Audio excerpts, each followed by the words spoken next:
Hey there. Tonight, warm desert wind over Uruk, clay tablets, and a whisper before the flood. Who kept time in base 60 beneath those patient stars? And why do so many old stories remember the same great water and the same watchful teacher before you get too cozy? If this kind of quiet storytelling helps you drift off, you can tap like and subscribe without lifting your head from the pillow.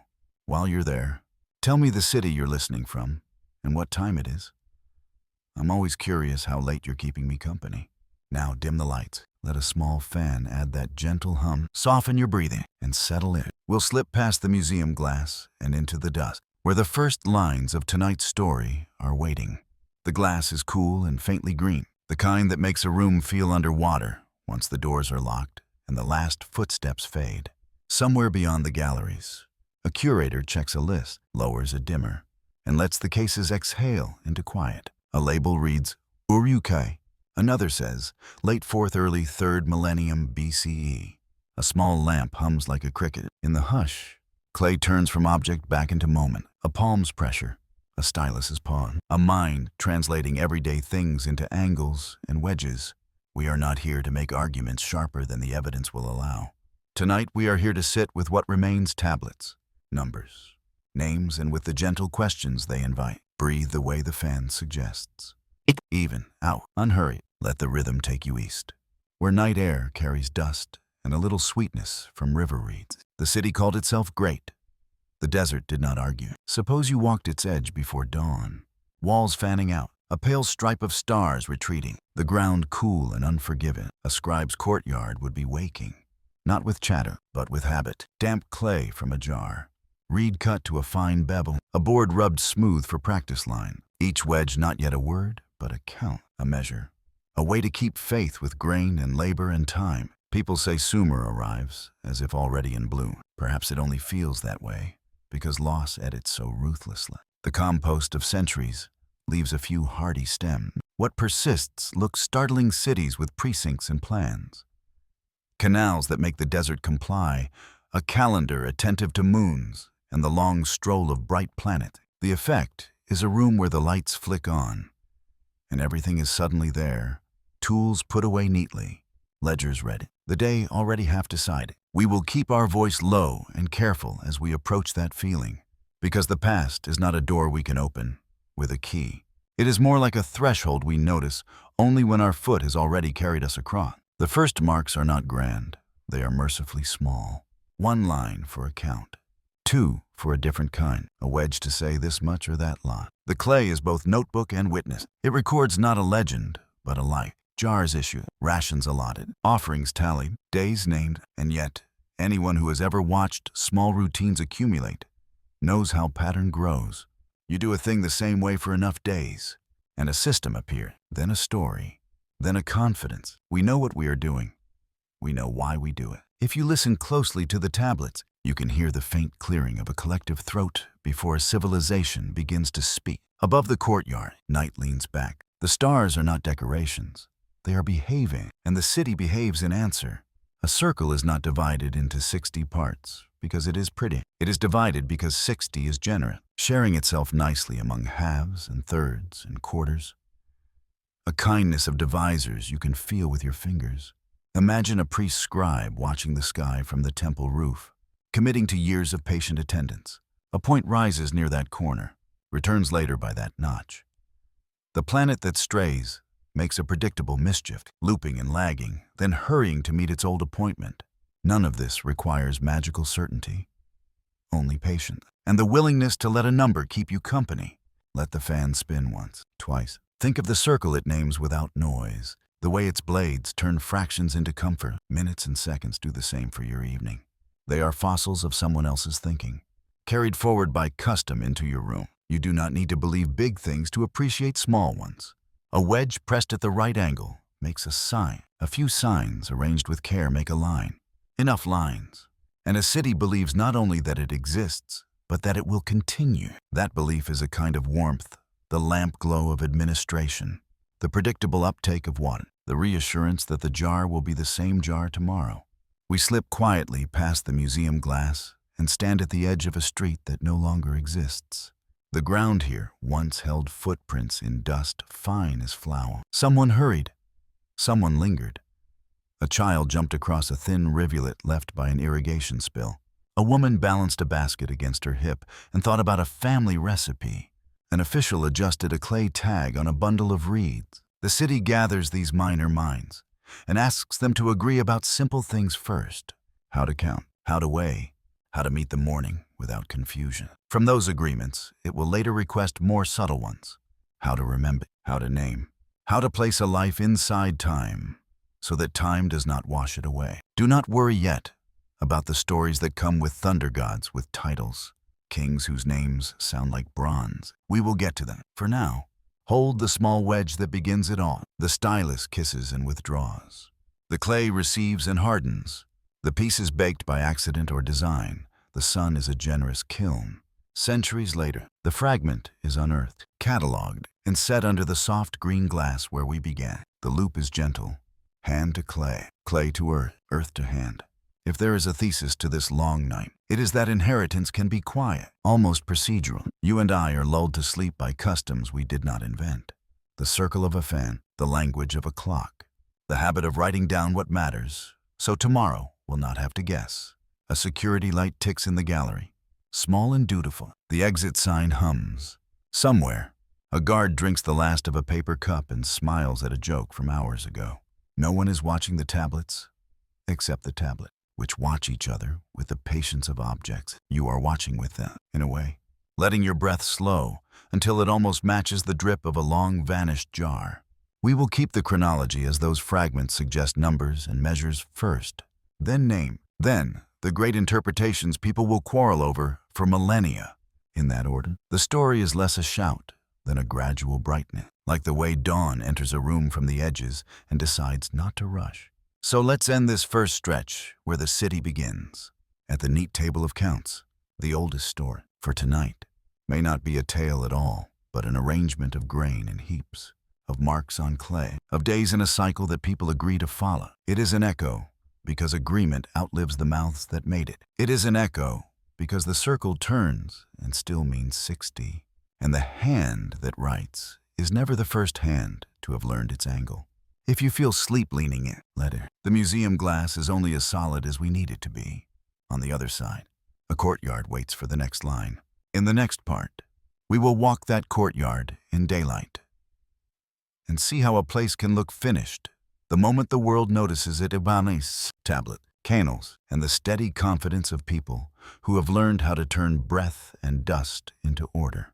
For now, rest with the small wedge and the larger circle. They know the way. Morning steps into the courtyard, the way order steps into a busy mind without fanfare. Coaxed by small intentions repeated, the clay boards are stacked in their shallow box. The water jar is capped with a folded reed mat, and the stylus sits like a bookmark in a day that has not happened yet. A thin light runs along the wall and makes the straw in the bricks glitter. This is the hour when a city reveals its scaffolding. Runners already moving between storehouse and kitchen. The canal crew counting spades and rope. A thin boy shooing goats off a path that must stay dry until the measurements are recorded. Seen from the right distance, Sumer does not arrive. It presents itself like a solved problem, as if the steps had been worked out elsewhere and then set down all at once. We will resist the temptation to turn that feeling into a claim. Suddenness is an emotion, not a timeline. Layers of earth, charcoals, seed, and walls. The patient archaeology draw a slower picture than the one our astonishment paints, yet still the impression holds. By the time our view clears, there are cities with precincts and courtyards, standardized bricks with thumbprint signatures, clay cones pressed into walls like confetti to make them sparkle, and streets that behave as if they expect feet at certain hours. Grain moves not just because people push it, but because the city is a machine for grain moving. Fields ranked by inundation, canals sketched from higher water to lower, weirs and gates that remember last season's mistakes and try not to repeat them. Look at a ledger, the sort that makes no speeches. Rations distributed to workers who repaired a breach. Barley debited, beer credited, oil accounted for in jars, reused, until their edges feel softened by 1,000 hands. The marks are quick, but not careless. A foreman stands with a stylus and names the shifts, An assistant repeats them aloud to catch error in the ear. Someone glances at a balance beam scale that swings with the solemnity of a priest. Where did this poise come from? We ask this early habit of matching things to their measures. The answer, if there is one we can state without overreaching, is that habit grows where floods insist on memory. A river that changes its mind each season forces a community to keep good notes. Forgetfulness is a penalty clause written in water. By mid-morning, the heat makes distance wobble out by the canals. Men stand shin-deep and make rectangles out of mud, co-opting the river's brief generosity into rules. This plot, that boundary, this sluice shuts that one opens first. We say irrigation and imagine the mere moving of water. But irrigation is a choreography of expectation. It teaches people to wait, to trust that an upstream gatekeeper will do his job while the downstream owner does hers. It teaches time as a shared property. What the tablets show wages, fine. Allotments is not only economics, but the making of an agreement that lets a city remain a city between two seasons that rarely behave in the same way. The sky plays its long game above this choreography. Someone on the temple steps tracks the night's withdrawal and the sun's patient claim on a line etched into a plastered wall. The moon is easy to love and hard to predict until you have kept company with it for many years. Planets make bolder promises and keep them in circuits that can be felt, if not fully named. Do we have proof that these watchers achieve the kinds of precision a textbook might advertise? Not in the way proofs are built for classrooms. What we do have rule of thumb intercalation, the marriage of lunar months to a solar harvest rhythm. The fondness for 60s generosity is enough to whisper continuity between sky and ledger. The city learns to think in cycles.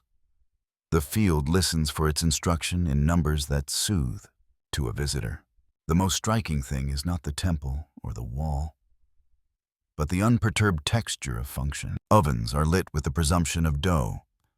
Kilns glow as if clay were always on its way to permanence. A potter's wheel leans into its momentum and seems almost to purr. Stew hangs low over a coal bed. Confident in a lunchtime it has never missed. When a place works, it hides its experiments inside routines. The first time a mason noticed that standardized brick sizes made a wall read like a sentence, easy to extend, easy to repair, the discovery was probably folded back into custom before anyone called it idea. By the time we find the results, they look like given. We tell the story backward, as if certainty led and work follow. It is natural, sitting in our quiet room, to imagine a ramp-up we cannot see the trial and error seasons. The orphaned attempts. The record disagrees only because records flatter success. Broken canals fill themselves and leave no note. Ditches that silt too quickly are corrected or abandoned. Either way, their names are not repeated onto tablets that survive burning and burial. What lasts is what lasts twice. Once in use, once in the accident of preservation. If the city feels finished the first time we meet it, that is partly because our meeting is late, and our hosts have already learned to move through their day as if they deserve it. A child runs by with a basket of reeds and is scolded gently. His feet are too loud for the hour. In the school, a teacher draws a sign and the children mirror it until the board looks like a murmuration of wedges. They do not begin with epics. They begin with quantities and lists. 4 jars, 3 sheaves, a day named for a moon's position, a person named for a father whose name was recorded when he received his first allotment. Writing here is not glamour, but governance. And yet, there is glamour in governance when it brings predictability to mornings. If your ration is certain, you can afford to be kind. If the gate opens when it is supposed to, you can afford not to shout. We should admit the humility of our vantage. We do not own the long apprenticeship that taught this region to work with, and sometimes against its flood. Our language for earliest cities is full of metaphors we must check. Birth, dawn, flower. These make lovely sense and can also trick us into imagining an instant where there was only the steady acceptance of a task.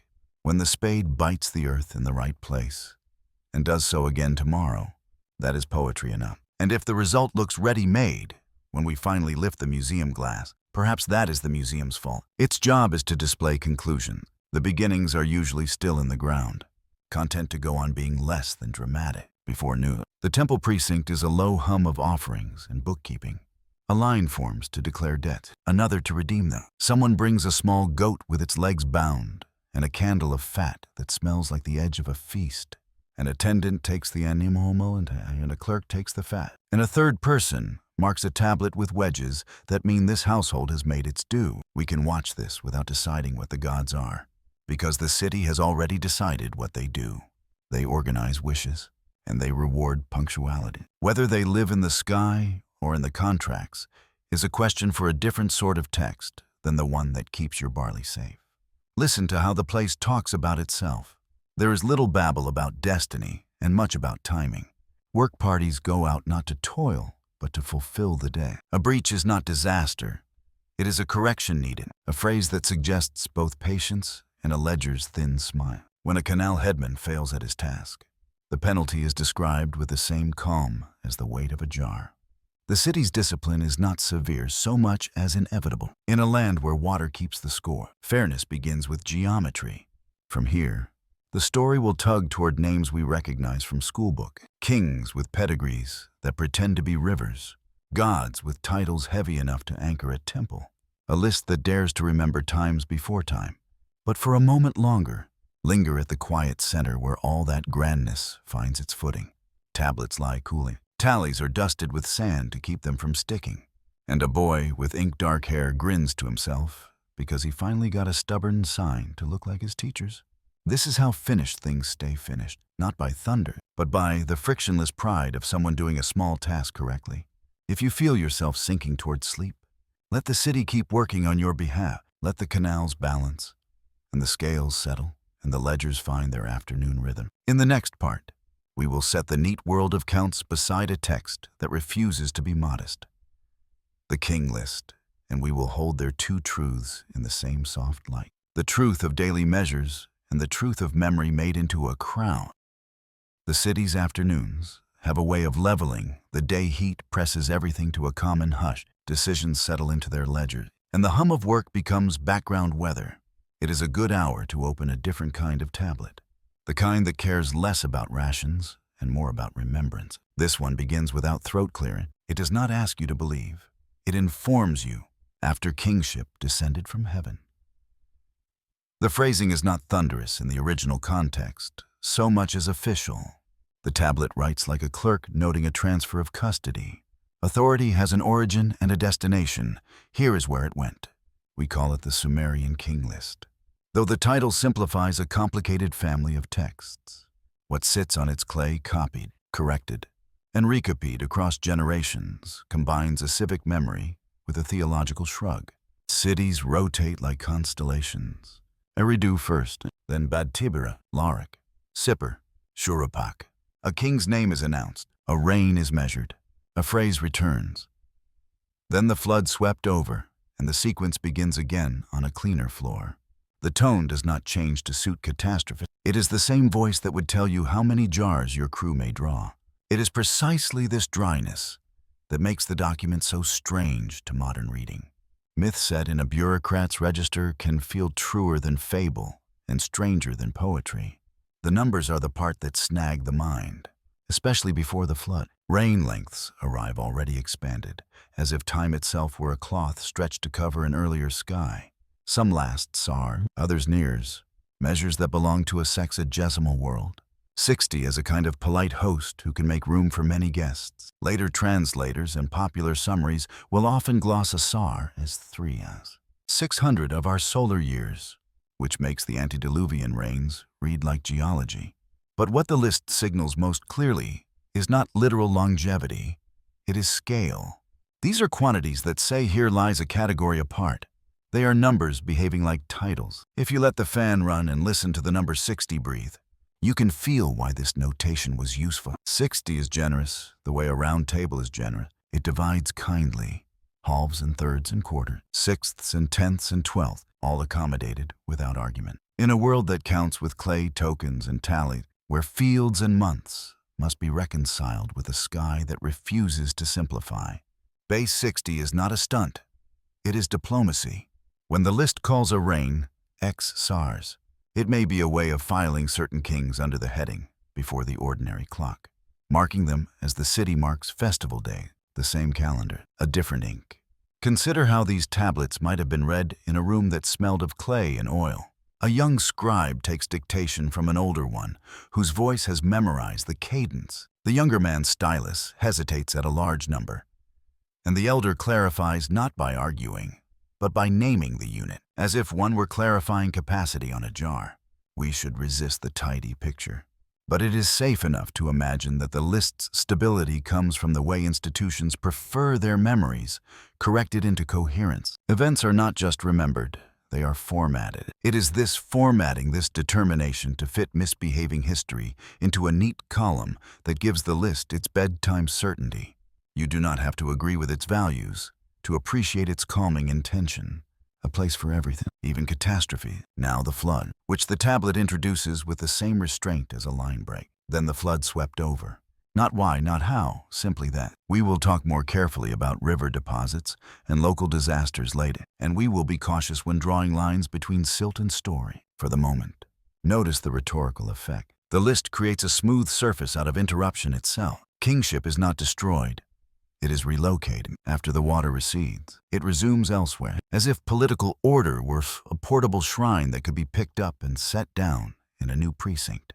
In this way, the document performs the miracle it described. Continuity through erasure. Names step forward, some familiar, some whispered by few mouths now.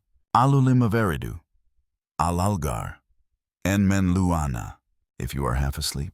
The sequence sounds like planets rolling in their sockets. Later eras will associate gods with celestial body, and some modern readers have been tempted to read the whole list as an astronomical code disguised as biography.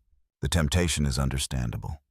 Numbers and cycles are everywhere here, and Sumer's skies do so much quiet work in the background. But adult caution is kinder than certainty. It is reasonable to say that the list arranges royal time with tools born of the same thought world that ordered the heavens. It is a leap too far to declare that every name hides an orbit and every reign a period taken from the sky. Not all patterns are planned. The copyists who preserve this text lived nearer to the flood stories than we do, and they still had to negotiate their own uncertainties. Variants exist. Some sequences change cities in a different order. Some kings shrink, others grow, a few vanish. This is not sloppiness. It is the normal life of a text treated as living property. A list that keeps a people's dignity intact will be adjusted to new realities, the way a canal is corrected to new water. The marvel is not that there are differences, but that the skeleton remains recognizable across rooms and centuries. A person who fell asleep in one archive and woke in another could follow the thread without panic. Our minds look for moral drama. Did the list intend to frighten with the scale of those early reigns? Was it boasting? Teaching? Perhaps the better answer is simply, it was organizing. In the eduba, where students learned the sign, one exercise was to copy from model tablets that contained both lists and literature. The King List sits at the intersection. It thinks like a list and moves like a story. A teacher could use it to drill numbers and proper names in the morning, then discuss fate and fortune in the afternoon. Why does kingship move? A student might ask, because cities rise and fall.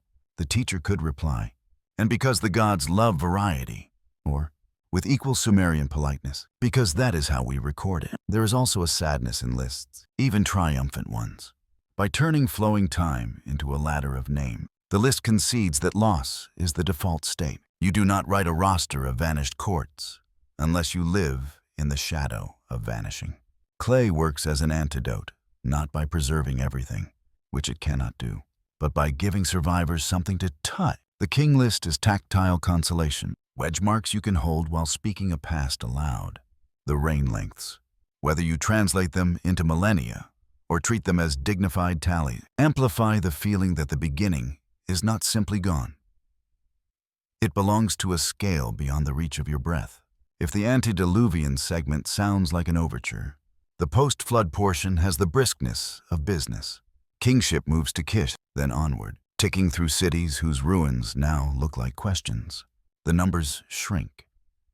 The units return to something that can be imagined as a human life. It is as if the list gradually lowers its voice until it arrives at the pitch of ordinary governance. One could read a comfort in that. The way a long day finds its chair. Everything that was enormous has taught the lesson it meant to. And now the clay can keep time at a domestic scale. Renovation, treaty, drought years. the embarrassment of a short reign tucked between sturdier lines. Before we close this tablet, sit with the sentence that opened it. After kingship descended from heaven. The line does not strain to convince. It assumes a shared understanding about where order comes from. We need not import our own metaphysics to hear the point. In a world of floods and fickle sky, legitimacy must come from outside the noise, whether that outside is a literal pantheon, a memory of fitted cycles, or simply the city's longing for a calm source. The effect on the page is the same. The list confers a dignity on civic succession that daily life alone cannot supply. Clay, in this mood, becomes a quiet crown. Your breath is slow now. Let it stay so. The room ours and theirs prefers measured air. In the next part, we will let catastrophe cross the threshold more plainly. The flood will become a specific problem with silt and boats and birds, and we will follow the way a story learns to carry both grief and instruction without raising its voice. For now, keep the cadence of names in your ear. They are less like trumpets than like counting beads. Run them through your fingers once more, then set them down beside the clock that still keeps 60 as its private comfort. Afternoons lean toward weather in this story bank's giving way. Reeds rattling in a wind that smells like wet clay. Channels testing their edges. When the King List clears its throat and says, "Then the flood swept over." It names not only a theological hinge, but a technical problem. Every river civilization learns by heart. Water is memory with force. It arrives carrying the upstream year on its back. It leaves the downstream decade in a new place. If a city is a choreography of gates and trust, flood is the moment when choreography and gravity negotiate their terms in public. The texts do not bellow. In one account, a man receives advance notice enough to build a boat. In another, he wakes already inside a catastrophe measured by the width of his doorway. The variations are family resemblances rather than quarrels. Where there is agreement, it is about procedure. There will be instruction. There will be sealing with bitumen black, persuasive, as if the earth itself were lending out its scab. There will be animals counted the way anxious people count blessing. And there will be birds. Even those who do not love symbols love birds. Their competence, their calm indifference to our drama, their ability to report the shape of air. A tablet from later tradition tells of a dove, then a swallow, then a raven. Each returns or does not. And a man reads the sky by the feathers that do not bother to sit for a meeting. In Sumerian versions, Ziusudra, later Utnapishtim, bows and is given a life that is longer than the normal grant, as if the city felt obliged to let gratitude speak in the only currency that fit the scale of relief. This is moral, without scolding the kind of morality a flood teaches by itself. Tie your bundles before you sleep. Store reeds where you can reach them in the dark. Keep a small lamp with a generous wick. If we step out of the story and into dirt, the caution becomes stricter. Archaeology is good at the shape of absence and stubborn about confession. Sir Leonard Woolley once cut into the ground at and found a thick bed of sterile silt clean. Water lay like a pause. The earth wrote with a blank stylus. He called it flood, because what else should one call a horizontal insistence of that kind? But even his own trenches answered back. The layer lay like a sheet there, and not elsewhere. Nearby levels told different, equally persuasive tales. Later digs at sites like Shurupak and Kish also recorded flood deposits from roughly overlapping centuries. The phrase Great Flood can tempt us into thinking of a single event the size of a continent.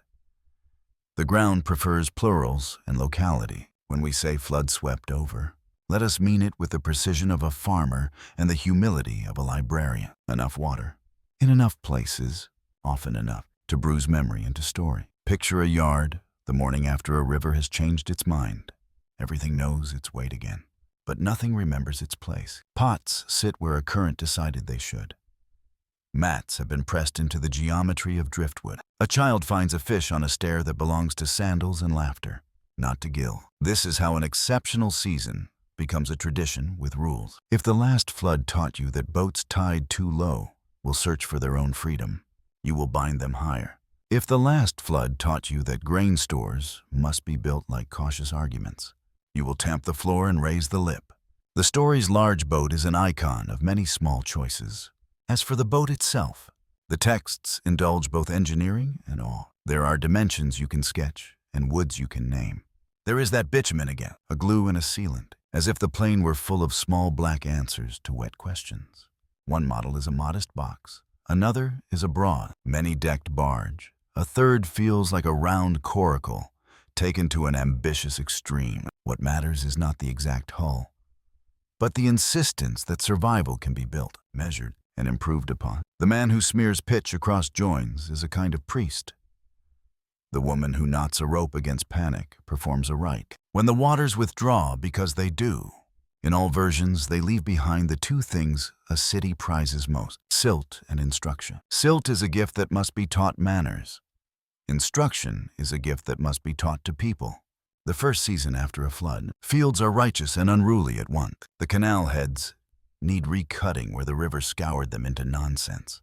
The side ditches need shallowing so that water will hesitate long enough to say yes to sea. The King List is not a farmer's manual, but it gestures toward the political dimension of repair. Kingship move, and with it the right to gather labor, to replot channel, to set the calendar back into something the sky can respect. Continuity is not the absence of disaster. It is the ability to put names and teams back onto a plane that has forgotten its lines. We should allow the bird scene to linger a little longer, because bedtime prefers images that breathe. A man opens his hands, and a dove becomes a dot against the pale air. It returns because home still means food. Later he opens his hands, and another small question becomes a small winged answer. It does not return, because the world itself has provided a better roof. You do not need to believe in omens to love the thrift of that. Flood stories are not manuals for panic. They are curricula for patience. They teach people how to wait for a signal they cannot coerce. They teach the difference between now and soon, which is also the difference between sleeplessness and rest. There is, of course, theology, gods that regret and repair. Gods that warn one man, because warning everyone is not the kind of story a story can survive. Gods that accept smoke after water, the way a courthouse accepts an affidavit after a storm. But even the piety has a civic flavor. Sacrifice is the grammar by which a shaken community tells itself it can speak in the plural again. If the altar is up, then the gate will be. 2. If the smoke rises, then tablets will be cut. The ceremony writes coherence back into a city rinsed of it. Could the flood stories encode old skywork cycles remembered as catastrophes? Planets wearing crowns. In tales that people love too much to leave in numbers. Perhaps, but let the perhaps be soft. It is enough to say that a people who watch the sky hard and long would naturally let its tempos leak into everything else they wrote. The measure of a boat's deck and the measure of a month are cousins whether or not they dine together. And the bird's flight, while perfectly adequate as a field test of mud, also resembles certain observations from rooftops. Wait, what? Conclude. Act. A method becomes a morality when it works often enough. In museum cases, flood tablets huddle near other tablets, the way wet bundles huddle near dry ones in memory. Their wedge marks are no more dramatic than ration lists, and yet their quiet is the kind that follows a loud thing. That is the tonal secret these texts share across cultures. The refusal to shout where a whisper will reach the same ear. The protagonists of flood stories are planners and readers. The person who listens well, the person who ties a knot that will not come undone, when the knot is all that stands between breath and water. The person who says not yet to the urge to open a door that still remembers being a river. When your breath deepens and the room goes drowsy around the edges, consider how kindly the story returns us to ordinary scale. After the waters, people argue about fences again. They rediscover the price of a jar. They complain about the taste of the first beer brewed after the granary dust settled. Someone repairs the steps where the fish surprised a child. In the King List's language, kingship resumes. In a courtyard's language, life does. The text does not tell you that fear disappears. It tells you that an agreement reforms. In a world where time is a wheel and 60 is an old friend, that is victory enough. In the next part, we will climb a roof and watch numbers behave. Priests with patient eyes, planets with friendly stubbornness, and a city that learns to braid skywork into streetwork until the two cannot be told apart. For now, let the river go on being itself without you. The gates will hold for the night. The birds know where to sleep. Evening belongs to roofs. The heat has slipped into the walls. The courtyards trade their shadows for lamps. and the last barges nosing home make the canal sound like someone quietly changing their mind. Up on the temple, the air tastes cleaner, the city's friction drops away. What remains is the sound of cloth against stone and the small corrections of a reed pen against a wax board. This is where numbers lift their eye. A priest call him Watcher, call her scribe of the sky knows the roots. Not because a god whisper, but because a patient hand has ticked a mark at the parapet's edge so many evenings that the edge has learned to anticipate company. There is no telescope here, only discipline and the body's willingness to be a measuring tool. An elbow becomes a protractor. A thumb's width steps off a star's neighborhood. A knotted cord remembers a distance that the eye begins to feel like rhythm. The moon introduces herself with variety fat, then thin early, then tardy. A partner you love whose jokes are sometimes mistimed. You learn to forgive her because harvests answer more honestly to her moods than to your need for neatness. The sun is more formal, and a line scratched once into plaster keeps him honest. This notch in late summer, that shadow in the weeks you call spring. Planets behave like people of rank, promenading the same boulevard, but at tempos whose confidence is the point. One of them dallies and doubles back as if to greet an old friend. Another hurries like a messenger with proper shoes. If you listen for it, you can hear counting become custom. 12 months are not heaven's decree. They are a compromise between field and sky. Some years want 13. Some insist that 12 will do.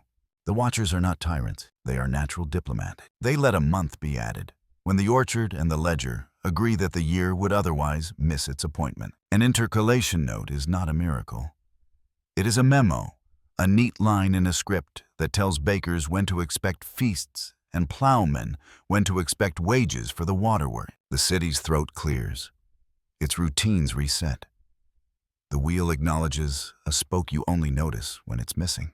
From this roof, Base 60 is not an abstraction, it is a courtesy. When the watcher divides the sky for teaching, 60 says yes more often than other numbers do. You can fold a circle into halves, third, quarter, sixths, tenths, twelfths, and still have hospitality left. A chord marked to those divisions wraps the horizon in a fairness that human agreements envy. If you ever wonder why the room's fan and your bedside clock keeps such easy company, picture the roof and the cord and the hand that chose generosity over ascetic purity. 30 would have been clean. 60 is kind. Sometimes the watchers align the temple's bones with what the sky seems to prefer. A wall runs a little shy of perfect east because sunrise has a habit of being late to strict truths. A doorway frames a certain heliacal rising that returns in a cadence the watchers can name. We must be careful here. Alignments can be read backwards into intention, and intention can be embroidered into drama. What we can say without strain is that a people who make calendars by attention will occasionally let architecture help memory carry its load. A staircase that looks expectant at dawn. A lintel that catches a first light at a festival's beginning. These are mnemonics wearing sandstone. Venus is the darling problem, glamorous and unshy. She disappears and returns by rules that reward a stubborn notebook. 5 risings lay a near pentagram across the years. The pattern does not close perfectly because perfection is a story the sky tells only to mathematicians centuries yet to come. On this roof, it is enough to say, after so many months, expect her near that pillar again, and to nod when she roughly fulfills the appointment. Some tablets, much later, will turn such patience into schematics. Elegant tables that look like mathematicians' gardens. But the root of those gardens is this: an ordinary night, a watcher with a wax board, a city that believes attention is a civic virtue. Omens will be written about these lights, and it is easy to sneer at that from a pillow. But omen in this script often means pattern with consequences, and the consequences are usually agricultural or administrative before they are supernatural. If a sign is noted when the river ran kindly 2 years in a row, and again when the barley cured to an agreeable sweetness, then a third appearance of the sign is a reason no more and no less than that to double-check your granary locks and your canal teams. Priests are auditors who speak poetry when pressed. They make lists of the sky to keep the ground from betraying itself. Below, the library is a night of its own. Tablets cool on shelves that are really memories with edges. There are lists of stars with names that speak affection: the dog, the scorpion, the plow, and numerical schemes that look like lullabies if you are tired enough. Sequences stepping by regular kindnesses, ratios that fit in the mouth as well as in the hand. The schoolboys will copy them tomorrow until their wrists ache pleasantly and the shapes become reflex. Somewhere among the shelves, a tablet complains about a student's laziness in a tone that would be perfectly at home on a modern notice board. Continuity sometimes looks like scolding. On the roof again, a breeze. The watcher runs a finger along the parapet to feel where dust has collected in a way that says, east wind. He blinks deliberately as a way to keep his eyes muscles from forgetting their job. He is recording nothing righteous tonight, only routine, noting the moon a finger width farther from that ad hoc knot, confirming that two bright ones, who should not be neighbors, are behaving themselves. This is not priestcraft in a theatrical sense. It is nearer to accountancy with a view. If the gods are here, it is because the city insists that order deserves a name that cannot be bullied by weather. Every few minutes, the watcher takes a breath that matches the night's pace, and the city answers with small confirmation. A kiln adjusts its glow. A dog decides the alley is beneath its dignity. A couple negotiates softly about a blanket. To people who live by schedules made of sound, the first water at the gate. The second shout from the mill astronomy is sympathy. It provides a larger metronome that makes the smaller ones feel less lonely. In the eduba, a teacher will tell a student that learning the signs of the sky will save him embarrassment on the ground.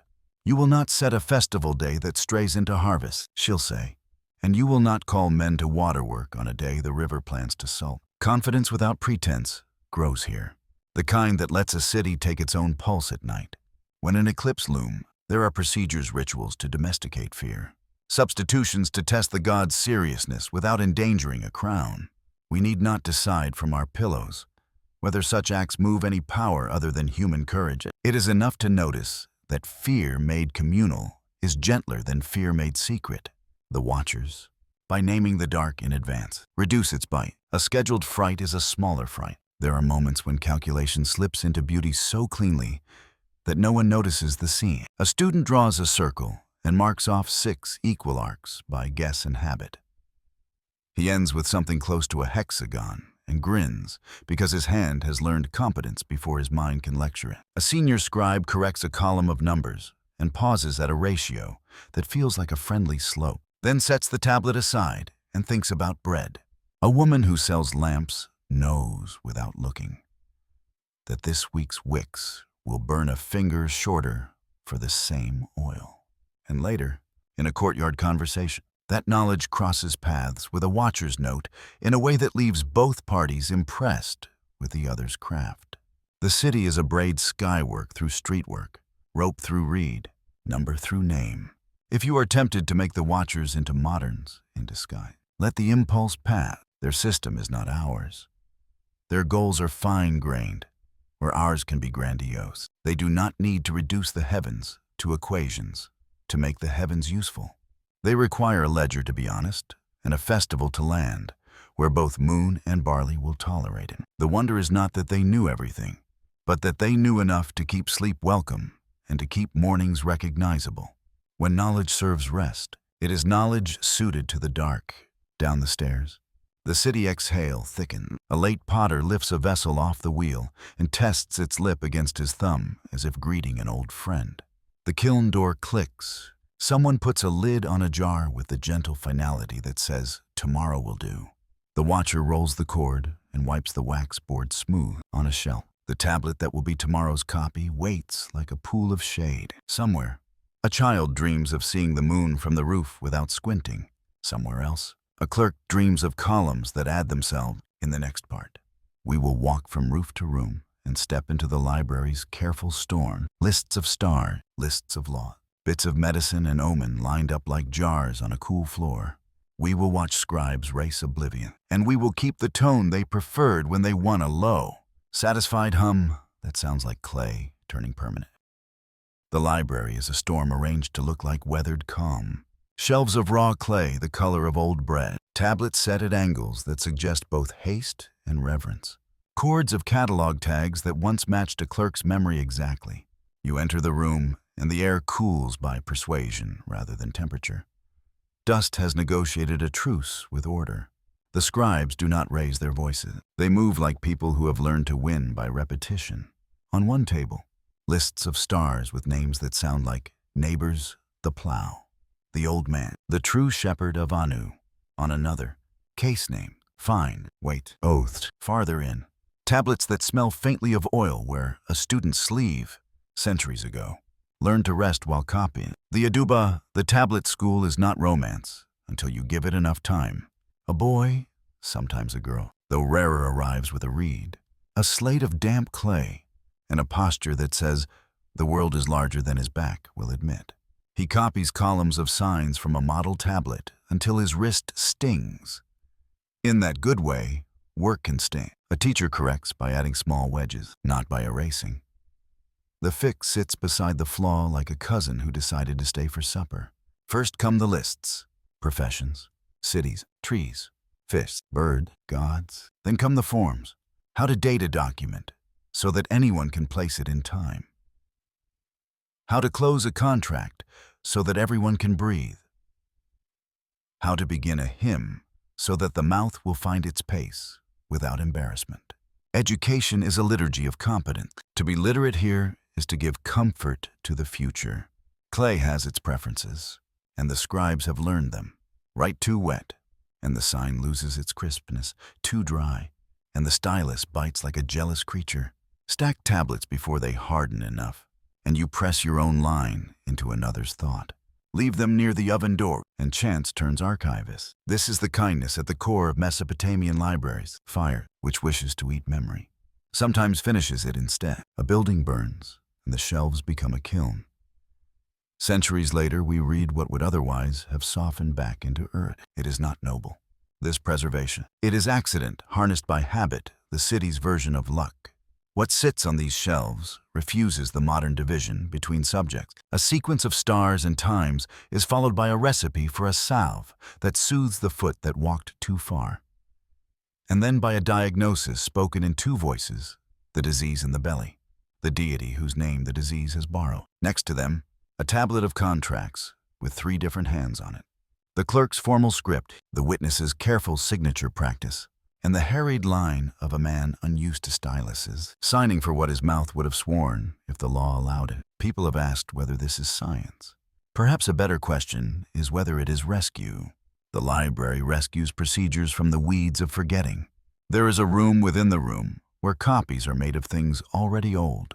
A junior scribe reads aloud from a cracked original, while 2 seniors write, each at his own speed, pausing to confer when a chip interrupts sense.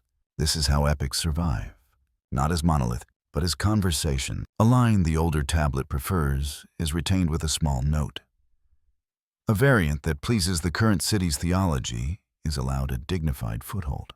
To read such a text is to listen to many lives breathe together, none of them exhaling loudly enough to dominate, all of them intent on carrying forward the useful and the beautiful with the same steady hand. On a narrow bench in the shade sits a box of lexical tablets, bilingual pairs, where Sumerian and Akkadian lean against each other like neighbors comparing gardens. In one, a learned word for a tool is glossed with a plainer cousin. In another, an administrative formula is explained as if to a future that might not remember. You can hear the motive if you tilt the tablet toward your ear. Not purism, not prestige practicality. A language that is stepped aside as a mother tongue can still carry law and ritual, if caretakers keep its knees strong. The library becomes a gym for an elder's speech. Do the scribes know they are being kind to us? Of course not. They are mostly being kind to themselves. The city's peace depends on documents that outlive mood. The land grant that prevents a quarrel. The tariff list that prevents a riot. The star table that prevents a festival from embarrassing itself. Compassion wears many faces. One of them looks like a room where tablets cool in orderly stack. Another looks like a scribe who corrects a novice without humiliating him. Because today's novice will be tomorrow's copier of the one tablet everyone suddenly needs. In a corner, a drawer of fragment. Each piece bears just enough to suggest a fullness now impossible. When the canal, the ewe that lambed twice, if a man should swear, the song of the beer goddess. The temptation is to marry each shard to the nearest surviving hole, to pretend the drawer is a puzzle, not a grave. The librarians resist that urge long enough to mark the fragments with their find spots and to place them in trays that will survive another century of hoping. Hope is a professional hazard here. So is resignation. No one speaks of it. The dust does. There is medicine in these shelves, and it moves at two paces. One is empirical. A plant crushed with fat and applied to a rash that improves. A pattern noted between fever days and the moon's position. A caution written in the margin about a preparation that made a patient breathe with difficulty. The other is explanatory, and it borrows the language of gods, because gods are the city's way of naming complicated patterns. A healer will recite a line to remind the patient that the unjust tangle of cause and pain is not personal. It is written at a scale mortals can manage only by song. To modern ears, the mixture can sound credulous. To a library ear, it sounds like thoroughness. Treat the body, settle the mind. Record both. Law enters. Not with trumpets, but with a clerk straightening a tablet, because the case it contains will be cited by tomorrow afternoon. There are fines and fees, but also practical mercies. Provisions for the widow with no adult son. Instructions for canals whose neighbors disagree about silt. Penalties that look like attempts to teach rather than to bleed. Justice, here, is an extension of measurement. It calibrates anger the way the balance calibrates grain. The library is the instrument panel of that calibration, not because the room is holy, but because the shelf keeps the city from forgetting what it already decided. You could spend a year in the hymns alone. They open with titles like Doorways, Hymn to the Queen of the Steppe, Hymn to the God of the Sweet Waters, and inside they alternate between praise and architecture.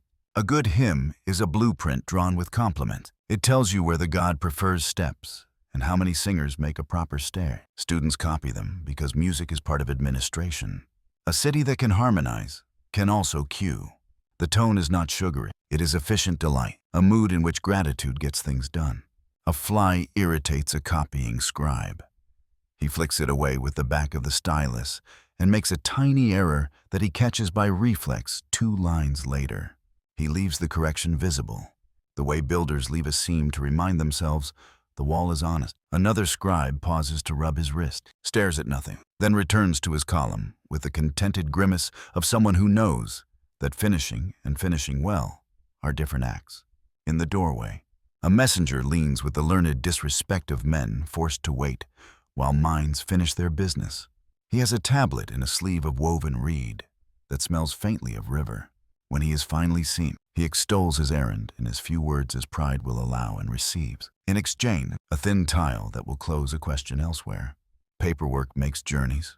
Journeys make paperwork. If there is a single arrogance in the library, it is not esoteric. It is caretaking. The scribes believe they can outrun oblivion by fair methods. Copying, indexing, cross-referencing by memory and markers. They will be right for a while, wrong for a while. Then unexpectedly, right again when fire helps the clay choose permanent. Outside, a wind slips along the courtyard to check the doorways for weak latches. Inside, a senior librarian sets a newly dried tablet on a shelf with 2 fingers, nothing ceremonial, yet more careful than casual. Then notes its place on a small tag whose string has been twisted so often, it carries the memory of the gesture in its fibers. When you leave, the room seems reluctant to admit that you have changed. The shelves look the same, the tablets as literal as bread, but you carry their quiet out with you. You begin to suspect that rescue is not dramatic, it is procedural, that the difference between a lost song and a living one can be the width of a reed and the patience of a wrist, that a city earns sleep by arranging its thoughts where morning can find them again. In the next part, we will walk from shelves to workshops and watch craft behave like another library. Geometry in brick and beam, volumes hidden in jars and channels, and the stubborn elegance by which a wall remembers the math of the hand that raised it. For now, let the tablets cool, and the ink of your own thoughts settle. The storm will still be neatly filed in the morning. Workshops think with their hand. If the library is how a city remembers in signs, the yard and the kiln and the builder's lane are how it remembers in form. The same neatness that arranged lists into columns arranges clay into courses and water into willingness. A brick is a tablet that has decided to live outdoors. It repeats itself into meaning. You can read a wall the way a scribe reads a line by rhythm, by proportion, by the way. Joins find one another again and again, until the surface has the calm of something proved. Standard bricks, thumb lengths, agreeing with elbow spans, turn a site into grammar. A foreman can glance at a stack and know how many courses will rise before dusk, how much mortar will vanish between them, how long the kiln must be fed to deliver tomorrow's certainty. In the shade, a boy stamps a maker's mark into damp clay, and for a heartbeat the yard becomes a legend. Output counted, quality sworn to, pride made legible. The stamp is small, but small marks rescue large efforts from anonymity. A wall that bears a craftsperson's sign refuses to disappear into background weather. It keeps a name warm inside him. Geometry enters dressed as convenient. A rope with knots at friendly intervals, half. Third, quarter settles arguments before they start. A triangle that returns to itself with equal sides becomes not a proof, but a habit. Set it on the ground, and you have corners that will not embarrass you when the roof comes home. Volume is learned by lifting. How many jars make a trench feel honest? How many scoops make a kiln ready to pretend it is a small mountain? A potter's palm, measuring the swell of a vessel, is a kind of fraction made of flesh. When she taps the lip with a nail and listens, she hears not tone, but ratio. Too thin for stew, too thick for grace, just right for the kind of evening a tired household deserves. Waterworks are workshops multiplied. A canal is a long argument conducted with mud, and mud is persuasive if met with patience. Crews move along its edges with tools that look simple until you realize they are clocks, levels that decide where effort will pay. Plumb lines that teach vertical without ever scolding. Gates are memories carved into wood. A notch here means last year's flood got cheeky and will not be allowed to repeat itself. A scribe visits with a tablet and does not pretend to authority. He is only there to let the day's labor survive the day. He notes where the bank behaved like a drunk uncle and where it learned its manners. And back at the library, someone files that honesty in a place where a future foreman will find it before pride turns expensive. Inside the workshops, heat makes decisions. A kiln's mouth is a teacher. Its breath tells you when to feed, when to leave it alone. Clay does not forgive everything, but it forgives enough if cordon. Sand is added to save a vessel from cracking at the first gossip of steam. Ash is brushed across a lip to make a glaze that will greet light with a modest happiness. None of this is mysticism. It is the dignity of repeated success. A jar that does its job for 10 winters becomes a proverb. A roof tile that sheds the third rain as cheerfully as the first becomes an uncle no one argues with. Metal is rarer and needier, and its furnaces collect a different sort of attention. Charcoal decides the argument between ore and ambition. Bellows give breath to a fire that would otherwise sulk. The first time a smith draws a ribbon of copper from a mold and sees the way it bends without complaint, he smiles as if language had invented a new tense. Alloy is a word that comes later. The act of mixing is older than the word. Tin finds copper and suddenly a tool answers a harder question. The city's edge grows tidier. The woodpile shrinks by a margin you can feel in your shoulder. A chisel that stays sharp long enough to finish a thought becomes the friend that work did not know it needed. Joinery carries its own gentle theology. A beam trusts a wall because the wall has demonstrated it deserves trust. A door fits because the carpenter listened to the season while planing the wood was in a mood. The air had opinions. Pegs are arguments that conclude without bitterness. The floor becomes the place everyone agrees to remember as levelness. At dusk, when the light makes every surface generous, the room you stand in feels inevitable. That feeling is craft's version of mercy. You are relieved of noticing how much could have gone wrong and did not. Numbers walk around in these spaces, disguised as custom. A mason's rule of 2 hands for spacing. A brewer's count to a certain companionable length of song before lifting the lid. A weaver's habit of measuring warp by forearm, because forearms do not lose themselves when a child steals the yardstick. These are not quaintnesses. They are instruments that survived revision by being usable when the official tools were elsewhere. When a city's knowledge has 2 forms, tablet and routine, you can lose one without losing the other. That redundancy is the mind's version of flood prevention. On a bench near the alley, a jar of thick oil keeps a second life for tools. A cloth dipped and rubbed along a handle makes future blisters less certain. A drop on a hinge makes quiet a little more available to the household. Oil has its own small arithmetic and 1 part to soften, 2 parts to shine. An amount small enough to avoid waste, but large enough to persuade wood that service is not a sentence. Recipes like this migrate between rooms the way tunes do. A potter borrows a smith's trick for tempering. A carpenter borrows a dyer's patience for color. The city's expertise cross-pollinates not by decree, but by gossip among things. If you look for grand theories in the yard, you will miss the actual miracle. The slope of a drain that does not stink, a step height that allows an old knee to keep its secrets, a bench placed where a prevailing breeze pretends to be kindness. These are equations written in the bodies that use them. You know they are correct because people stop muttering when they move through them. Comfort is the oldest proof. There are moments when the workshop meets the temple, and both sides nod. A mason sets a cornerstone with a line of words pressed into it. The builder's name, the patron, the day counted by a moon that was being courted on the roof, while the wall was still a rumor. The inscription is not pride, it is a tether. If the wall fail, there will be someone to ask. If it lasts, there will be someone to thank by name, even after that name has become sound without a face. In a culture that treats oblivion as the default, tying craft to text makes memory less lonely. Now and then, an object appears that misbehaves, and the room adjusts its voice. A lens-like piece of quartz that convinces light to gather. A drill mark in a hard stone that looks as if the tool bit forgot to be afraid. A jar in a rod that moderns like to call a battery, and ancients likely called a container and a stick. It is bedtime to admit that sometimes we do not know what a thing was, for the generous answer is to let use be plural. An object can be a curiosity, a demonstration, a ritual assistant, a workshop joke, a master's indulgence. The city did not organize itself around anomalies, but it tolerated them the way a good teacher tolerates a student's dignified tangent. Across the alley, loudness softened. A foreman sets tomorrow's bundle of reeds where dew will make them just right. A girl wipes a wheel's rim with the gravity of someone entrusted with a small, crucial horizon. Someone else counts jars aloud in a voice that also counts breaths, more to keep time company than to correct anyone. The day folds its tools without ceremony. Even the dog that guarded the yard seems to approve the rate at which the benches lean back into being wood. What does all this craft prove? Not that an invisible academy handed down settled science, and not that every trick has a scripture to match. It proves that repetition is a thoughtful creature. Do a thing long enough with attention, and you make a library out of motion. You invent reliability, which is the city's favorite kind of promise. You also invent kindness, because reliability is how strangers stop being risks and start being neighbors. Let your pillow learn these measures by osmosis.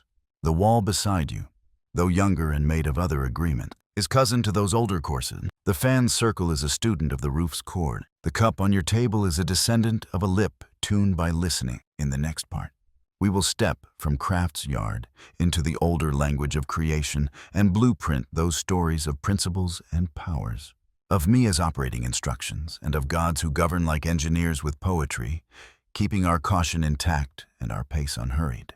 For now, sleep can borrow the city's competent. The joins are snug, the hinges remember you, the night will hold.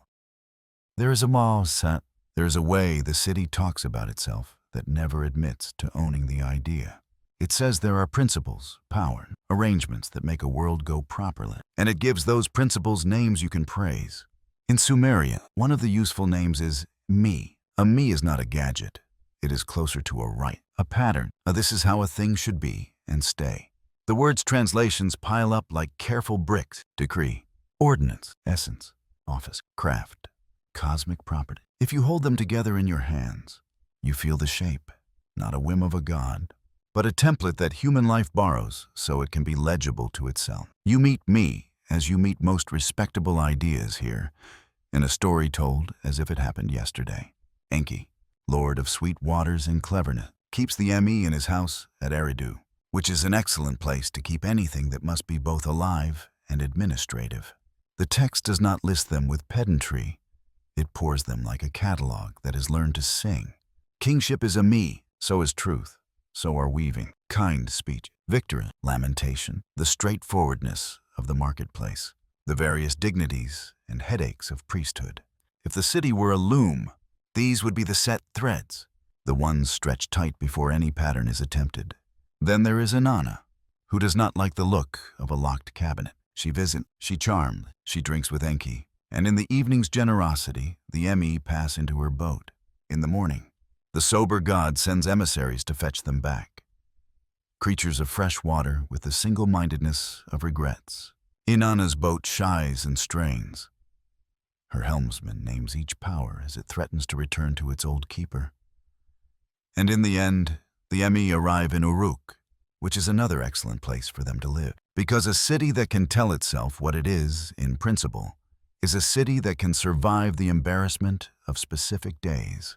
This is not a theft story so much as a story of distribution. Authority travels. It is not diminished by travel. A thing confers dignity where it lands. If your mind wants to make this into a parable about civilization, migrating, let the impulse relax. The tale does not insist on being an atlas. It prefers to be a tutorial in what counts as countable. The me are public goods in a register that predates such phrasing. Without them, a weaver's cloth is merely string, a law merely threat, a hymn merely breath. With them, actions align with consequences in a way the city can predict and approve. It is not mystical to say this. It is a way of being empirical about the invisible. You cannot weigh honesty, but you can recognize when a contract does not need 3 witnesses and a guard to limp along. At this hour of the night, persuasion is better than proof. Think of a me as the instruction page folded into the box of a life that must be assembled. Some come with pictures, some with a single sentence that reads like a proverb, some with a diagram that can only be learned by touching. The story gives these instruction pages faces because faces are easier to love. It calls them divine because that is how a community tells itself that the basics are beyond barter. If you allow the bargain of truth to be cheapened, you end up with bricks dissolved by rain. Let us be careful with our analogies. Modern ears, eager for a thrilling rhyme, will be tempted to call me a code in a genetic sense, to hear blueprint and imagine proteins like masons. The restraint we owe these texts is to keep our similes in their pens. Me govern because people agree to live inside them, and because ritual and habit reward the agreeable. They are social software, if you must borrow a new image, but they run on bodies that eat barley and palms that learn to push a stylus. When we say that a me makes weaving itself, we mean that a craft, once sufficiently formalized and taught, becomes bigger than any particular set of hands. The loom is a person, then it is a guild. Then it is a way of thinking about parallel tasks. Then, sometime, it becomes a tune you can hum while you tie reeds for a raft. Power turns portable when a community repeats it with affection. You can feel the me at work in a mundane dispute, 2 neighbors quarreling over an irrigation spur. The clerk who listens does not invent fairness on the spot. He reaches for the portion of the world that says fairness already exists, and that men are small in its presence. He names the rule not as an order, but as a me. The right shape of the channel in a season like this. The right penalty for a gate left ajar. The correct apology in barley for a theft of water that no one wishes to call theft if a face can be saved. The outcome sits under a larger umbrella than opinion.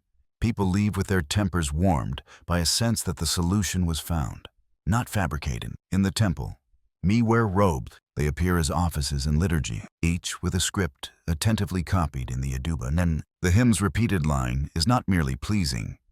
It is a teaching tool for a community that must perform itself correctly. If the measure lands where it should, the procession turns corners with the same balance a canal uses when the flood has been reasonable. When the hymn mislin, disorder spreads like laughter on a day that requires solemnity. The gods are not offended so much as the city is embarrassed by the feeling of stepping off a curb it forgot. To live inside the me is to avoid public stumbling. Look again at the workshop and the library through this lens, and their kinship sharpens. The yard's triangles and the school's sign lists are both the ways of making a me easier to inherit. You standardize bricks because you once lost an afternoon to improvisation and swore never to do that again. You standardize openings to contracts because the city once bled from an ambiguity. A me that has been adopted by a guild becomes indistinguishable from pride. This is how a pot behaves if it expects to be trusted. A me that that has been adopted by a court becomes indistinguishable from relief. This is how we will not argue next time. Stories handle me with theater because theater helps a city remember what the spreadsheet cannot. In Enki and Inanna's exchange, you hear the civic fantasy that order can move without losing its dignity, that a good thing is not diminished by being shared, that what makes a people itself can be rehomed without becoming counterfeit. It is also a parable about oversight. Enki, patron of wisdom, discovers that even wisdom must audit itself after a night of generosity. He sends small reprimands downstream in the form of agents. They are out-argued not by louder power, but by a boat that knows where it is going. The lesson is not be cunning so much as be prepared to recognize a transfer as legitimate if it serves the world. There are darker meat on, or at least heavier. Lamentation is listed among them, which sounds perverse until you watch a city handle loss without a script. When grief is private and raw, it has the right to be wild. When grief is public, when the flood has made an address out of sorrow, it needs choreography. The performance of weeping, the correct words over a broken gate or a fallen prince. The days set aside so that anger can bleed into courtesies. These are not pieties for their own sake. They keep knives out of hands that should be holding shovels. Ami is a lid as much as it is a lamp. Inanna's boat landing at Uruk converts the abstract into geography. You can map me onto streets now. This quarter that excels at cloth. That one where law walks. This corner where rituals start on time. That lane where singers practice the stair-stepped hymn until a child could pace it in the dark. The city's pride is to host so many kinds of correctness without making them jealous of one another. One craft may borrow another's stanza. One office may adopt another's courtesy. Me, in this softer sense, are habits of success willing to travel sideways. The scribe, who are constitutionally suspicious of metaphors that try to replace the tablet. Hedge the poetry with lists. In lexical texts, you find sequences that look like inventories of the world's setting. They read like a shelf of switches. Justice on, rebellion off, truth lit, deceit dimmed, weaving engaged, tangle still. The effect is charming rather than tyrannic. It suggests a control panel manned by caretakers who prefer adjustment to drama. You can see why later ages fell in love with the idea that somewhere there exists a manual for human things. The myth answers with both promise and joke. The manual exists, but it consists of stories you must tell properly and tasks you must repeat until they learn to love you. If you are drifting now, let the ME be like those gentle words you use with yourself when you want sleep to recognize you. A personal liturgy that turns the room from accident into arrangement. Dim the lamp, smooth the sheet, set the cup where your hand expects it.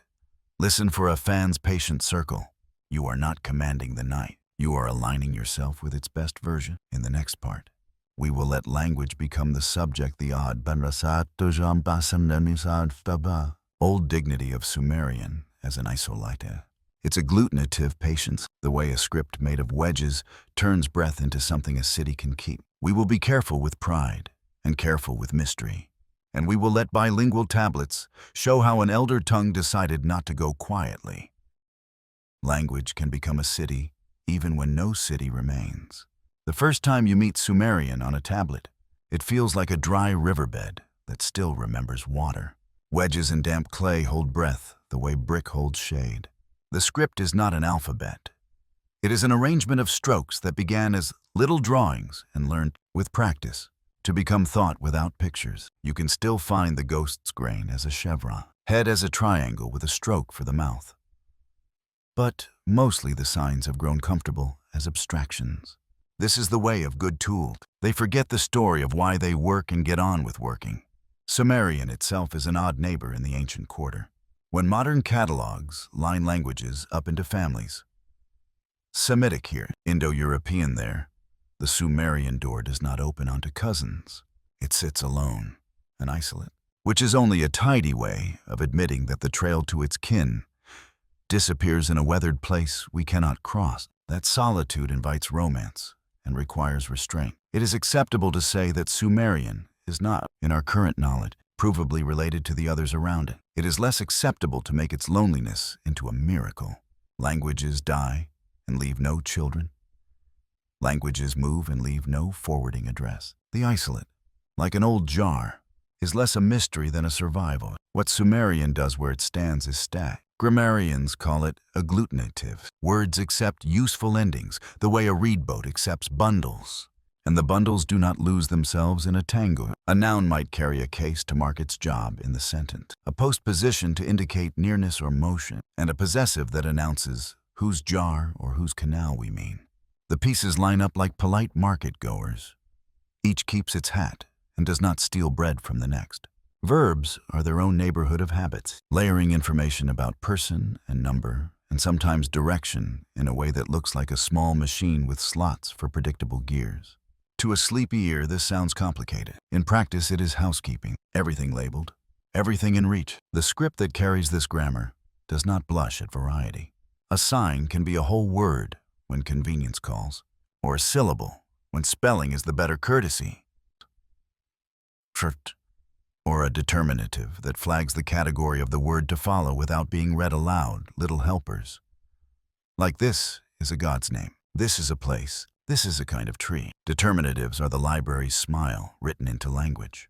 They save you from embarrassing yourself in public by mistaking a river for a person. When you are copying a hymn and the determinative for deity sits before a name, your hand and voice both adjust their posture a notch toward respect. The path by which pictures became wedges is practical and slow. A clerk making marks on clay finds that a stylus with a cut reed tip leaves a triangular imprint more cleanly than a painted line would. Angles are easier to repeat than curves. When a day is long and a kiln waits, the strokes begin to standardize. The eye learns to prefer regularity. Scribes train their wrists as surely as potters train their palms. Somewhere between counting sheep and naming constellations, a script emerges that ties breath to permanence with a few repeatable pressures. The rebus trick joins early. Use the sign for a word you know, because it sounds like a part of the word you need. This is not magic, it is neighborliness. The language borrows itself to move heavier meanings. If you sat in the school and watched a child learn to write Sumerian, you would see discipline first, then relief. The columns begin with sign lists that have no patience for improvisation. The student learns the downtown of the script, the most traveled signs before wandering into suburbs. He copies the same sequence tomorrow and the next day until the wrist becomes trustworthy and the mind can afford to listen to sense. Somewhere around the 10th repetition, meaning starts to bloom, where there had only been imitation. A line of wedges stops being muscle memory and becomes a line about barley or moonrise or a debt forgiven. He smiles with the same small pride a mason feels when a corner lands true. Sumerian's voice did not vanish when its speakers shifted to Akkadian for everyday trade. It took on a second life as a temple tongue and a scholarly toolkit. Bilingual tablets show the handover with a tenderness that always looks contemporary, a Sumerian line. Then, an Akkadian explanation, a rare word glossed for a future that might roll its eyes at old forms, if not charmed into patience. Scribal culture treated Sumerian like a respected elder whose stories were too useful to lose. A city can change its street language and still keep its laws and hymns in the accent that first made them resonant. We do this in our own small ways. Phrases that only appear in ceremony, a form of address that survives just to remind us that we have a past. Somewhere in the grammar, you can feel a different way of arranging blame and praise. Scholars speak of alignments, how a language marks the doer and the done to, and Sumerian does not always map neatly onto the categories children later learned in Latin class. It is enough, here at the pillow, to say that sentences work by relationships, that the endings keep tidy. The effect on tone is gentle. Actions appear as arrangements rather than collisions. A deed is placed in the world the way a jar is placed in a room. The markers make sure the jar and the room keep their dignities. This is less a technical point than a mood the language carries in its pocket. Because the script can write both Sumerian and Akkadian, the library becomes a place where language theory is pragmatic. A scribe copying a law code notices that a Sumerian legal formula compresses nicely into a single sign, where Akkadian must travel by 2 or 3 syllables. He decides whether the compactness is a kindness or a trap. Another scribe, repairing a tablet of Proverbs. Here's how a line's balance depends on the cadence of the old tongue. And he keeps the Sumerian intact so that the joke lands in the right part of the mouth. Poets and clerks meet here without quarrel. Each cares about fit. We should be careful not to make the script into a gate. Literacy was specialized, but not rarefied into a priesthood of secrecy. Contracts wanted witnesses who could read what they were asked to swear by. Workshops wanted labels and tally. Families wanted the comfort of names that would not soften into forgetting. The city needed enough readers to keep morning's routine. The eduba supplied them the way a good canal supplies fields, quietly, predictably, neither miserly nor extravagant. In that steadiness, writing became less an achievement than a service. Sumerian survival as a liturgical language is another version of that service. Copy a hymn enough centuries, and it becomes a kind of metronome for a people's memory. The words do not need to be understood in the classroom sense, for them to help feet find the right turn in a procession, for them to make a courtyard feel larger than its bricks. Meaning sits in layers. One layer is grammar and dictionary. Another is the muscle that knows when to breathe. A third is the crowd's learned shiver when the first line falls into place. In this way, Sumerian learned to be useful even as it stopped being daily. The script's aesthetic is modest and exacting. A good line of cuneiform looks like neat tilled earth seen from a little distance, rows that please the eye because the hand respected fatigue and straightness in equal measure. Error is not a scandal if the correction is honest. Scribes often leave the fix visible. A later wedge at a slightly different angle, like a friend leaning in to help you finish a sentence you almost had. That visibility is not sloppiness. It is a pedagogy. The tablet teaches any future reader that truth here is a practice thing, not a spotless one. In the afternoon light of a museum, the old wedges can look spare next to the rhetorical fireworks of later scripts. But at night, when you let your own breath slow to something repeatable, their confidence becomes clear. They do not pretend to be perfect. They promise to be legible. They do not offer philosophy. They offer a way to keep a promise across seasons and hands. If that sounds plain, remember that civilization is mostly plainness. Performed well ledgers that add calendars that do not humiliate festival, names that do not drown. Before sleep pulls you the last inch, imagine a bilingual tablet on a shelf. Sumerian on the left, Akkadian on the right. Each column a neighbor leaning over the same fence to describe the same garden. The clay's edge is a little chipped. A student's thumbprint interrupts one corner. The lines are straighter than pride and looser than fear. A city kept itself together with such things not only by walls and kings, but by the care with which breath was given a second life in clay. In the next part, we will let the names with capital letters step onto the stage. The judges and teachers, the bright ones and the watchers, and we will hold their feet to the same cool floor we have used for everyone else, listening for what is instruction, what is metaphor, and what is the old pleasure of telling the night that someone reliable is on duty. They arrive in capitals because scribes like title, but the floor they stand on is the same clay we have been walking. Call them the Anun, the Anunnaki, the princely seed, the great one, the assembly that judges and instructs. If we listen without hurry, they resemble what a city needs when it raises its eyes from the gate. Named offices for the powers the place depends on. Sweet water that threads through reed beds, bitter water that hems the world, the quick light that returns, the heavy light that stays, the planet that wanders like an eloquent guest, the hearth of grain, the fierce edge of storm. The names wear jewelry because jewelry helps memory. Underneath, the job descriptions are familiar: regulate, allot, witness, correct. The stories put them in council because councils are how cities disguise conflict as procedure. In tablets of judgment, they sit like magistrates who remember harvest as well as law. When a king swears by them, he is promising to rule in a rhythm the grain can respect. When a priest recites their titles, she is turning a litany into a checklist for the year. Water, seed, sun, calm, courage, restraint. Literature will add intrigue because intrigue travels well. Mythology will embroider family ties and inheritances because families insist on being cast in the foreground. But if you let the voices speak from the shelves rather than the stage, you hear something closer to administration. The gods are work made legible. Astral theology is a flavor, not a secret codebook. Later scholars will map certain names to the planets we recognize, and there is sense in it. A city that lives by the sky would naturally let the sky's steadier personalities sponsor its institutions. The bright morning star knows about appearances and returns. The slow lord with a ring knows about patience and limit. Association is not identity. To say Inanna is Venus or Ninurta is Saturn. The way moderns like to say it risks turning poetry into a chart.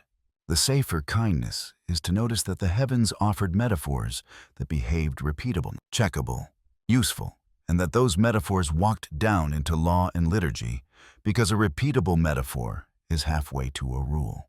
The word watcher is a good one for bedtime, even as it grows barbs in later retelling. In Akkadian and its neighbors, you find classes of beings whose job is to observe, to report, to keep thresholds honest. The city knows this role from its own wall. Gatekeepers who remember more faces than they let on.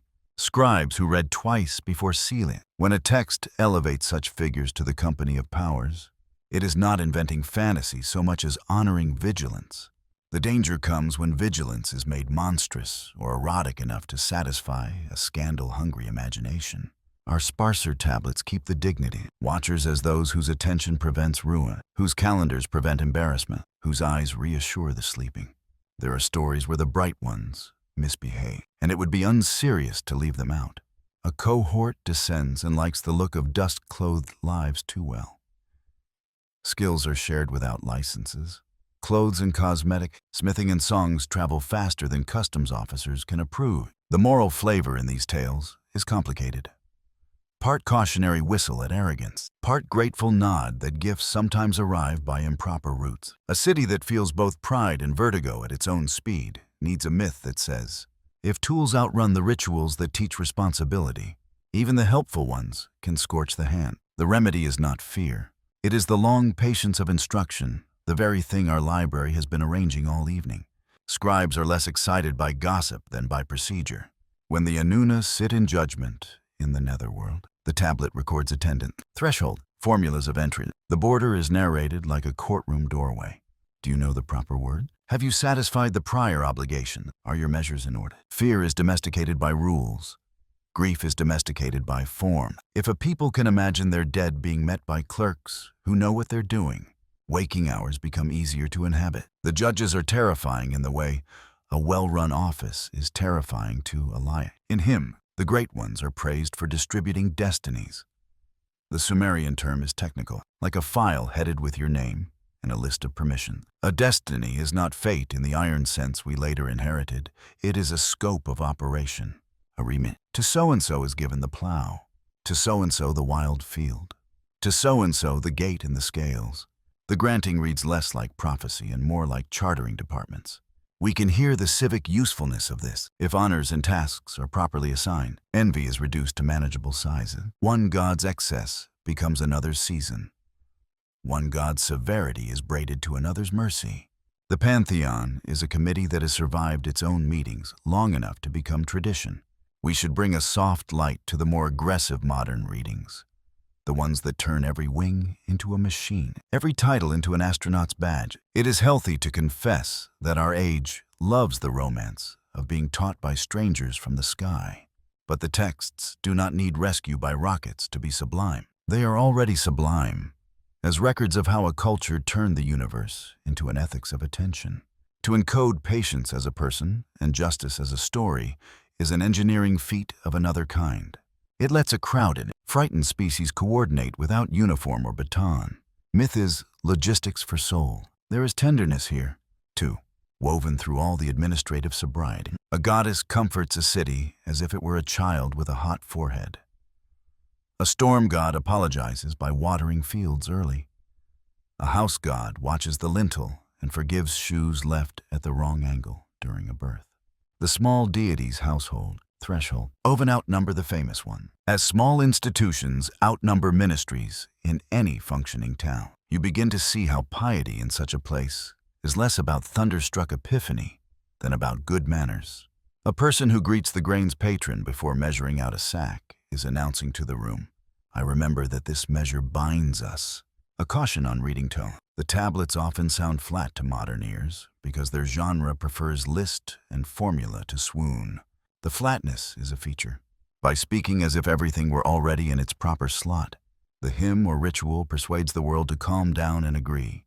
The theological thrill is in the steadiness. A sleepy listener notices that this steadiness calms in a familiar way, like the sound of a clock or a fan, because repetition, stated confidently, is the lullaby our nervous systems recognize best. Below the hierarchy, actual watchers keep their literal shift. The guard on the ziggurat stair counts the last 3 worshippers and the first 2 loiterers.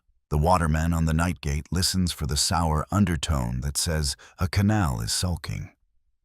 The scribe on duty in the archive room checks a shelf after a tremor. It is a relief, and maybe the point, that the human version of the divine job is humble and breathable. A city that trains many eyes to care about small regularities needs gods whose biographies are large enough to mentor that caring without suffocating it. The Inanna are, among other things, patron saints of staying on task. Sometimes, in the stories, the divine council meets to confer a kingship, as if the crown were a loaner item, a sacred tool issued against a receipt. The language can sound ceremonial in translation, but the administrative logic is plain.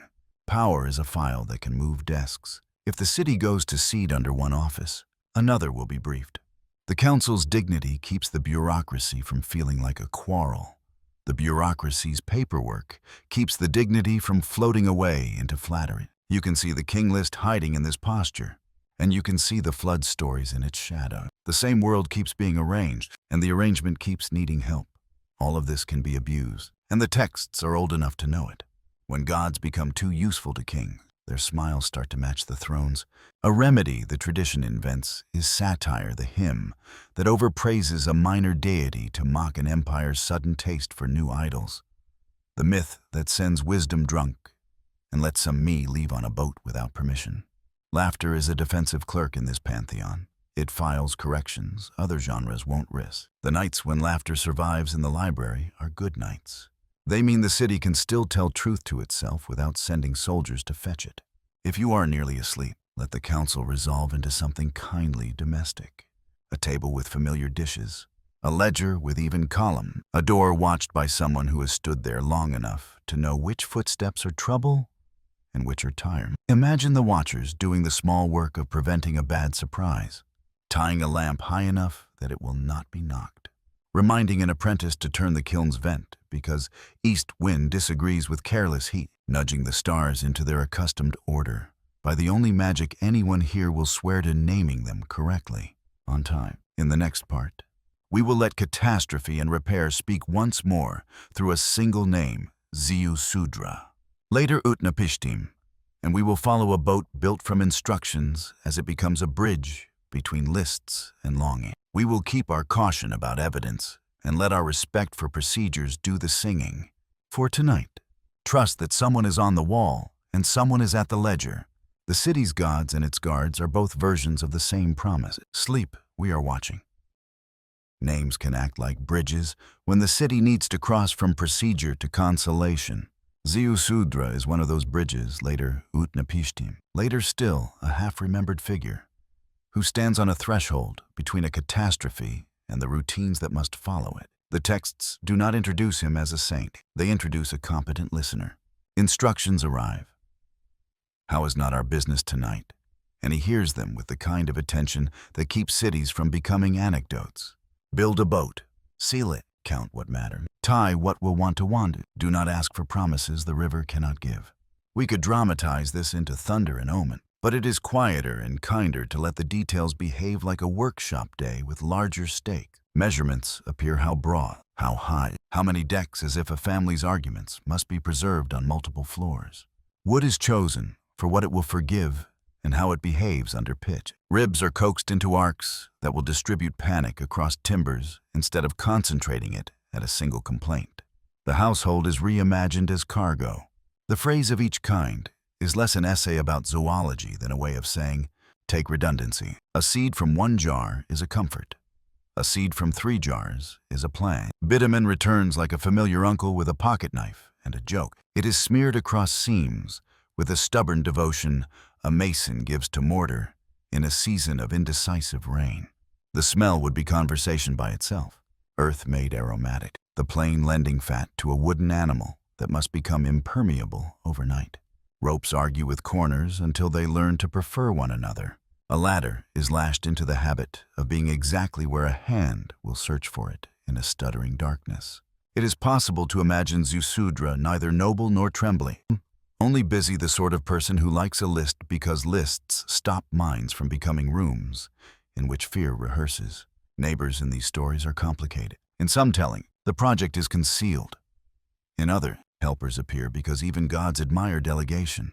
Neither version needs to exhaust itself with moral accounting. People who live near a river recognize boat building as a courtesy even on ordinary day. If someone ties a new craft with the thoroughness of a father binding a child's sandals for a festival, the street merely notes the weather's long memory and returns to its errands. Everyone would prefer to be wrong about the sky and grateful later. If the warning is private, that is not conspiracy. It is the text's way of keeping its attention on one man's procedural courage. The animals, too, must be de-romanced to be kept. A cow is terrified in plank smell and echo. Goats pretend to be braver than they are. A dog wants to chase the plank that just slid away into wet. The handling of animals is a profession in these lands. The myth preserves only its silhouette. There will be a place for tethering and a place for pellets, and a place for waste that will otherwise make the boat invent disappointment. This is how narrative honors knowledge without rehearsing it, by implying a choreography that would make a steward nod. Bedtime prefers to show competence as calming rather than heroic. It lets the listener rehearse survival as a sequence, not as a trumpet. When the first wall of rain arrives, not as weather, but as a decision the sky has made. Ziusudra's boat becomes a room that edits the world into safety and noise. The water's arguments press against the hull and are refused. The boat talks back by staying a boat. Darkness behaves like a thing with weight. Voices flatten into the register of instructions, repeated until they become hymns. Whoever has the job of reciting the inventory does so in a tone that has forgotten why it is attached to a throne. If panic enters the room, it leaves again because the list has no place for it to sit. Birds are more than symbol, unless that is their gift. When the waters have become less arrogant, Ziusudra opens his hands and lets a line with feathers at its end measure what the eye cannot. A dove returns first because home still means safety. A swallow returns next because the air is not yet generous enough to forgive distances. A raven eventually does not, because outside has remembered how to be adequate. The hero is reading the weather with borrowed tools that do not care about him. The humility inside the act is part of the lesson. If a city can become the kind of place where people are content to take cues from indifferent competence, the city will not drown when the river argues. The boat will land because all boats land if given enough patience. In some versions, there is a mountain with a name. In others, an idea of high ground. A door opens onto a world that is both familiar and rearranged. Mud is everywhere, polite and insolent by turns. The first act on land is not a sermon, it is triage. Animals that cannot be trusted to stop when asked are tied under a patch of shade that has decided to be kind.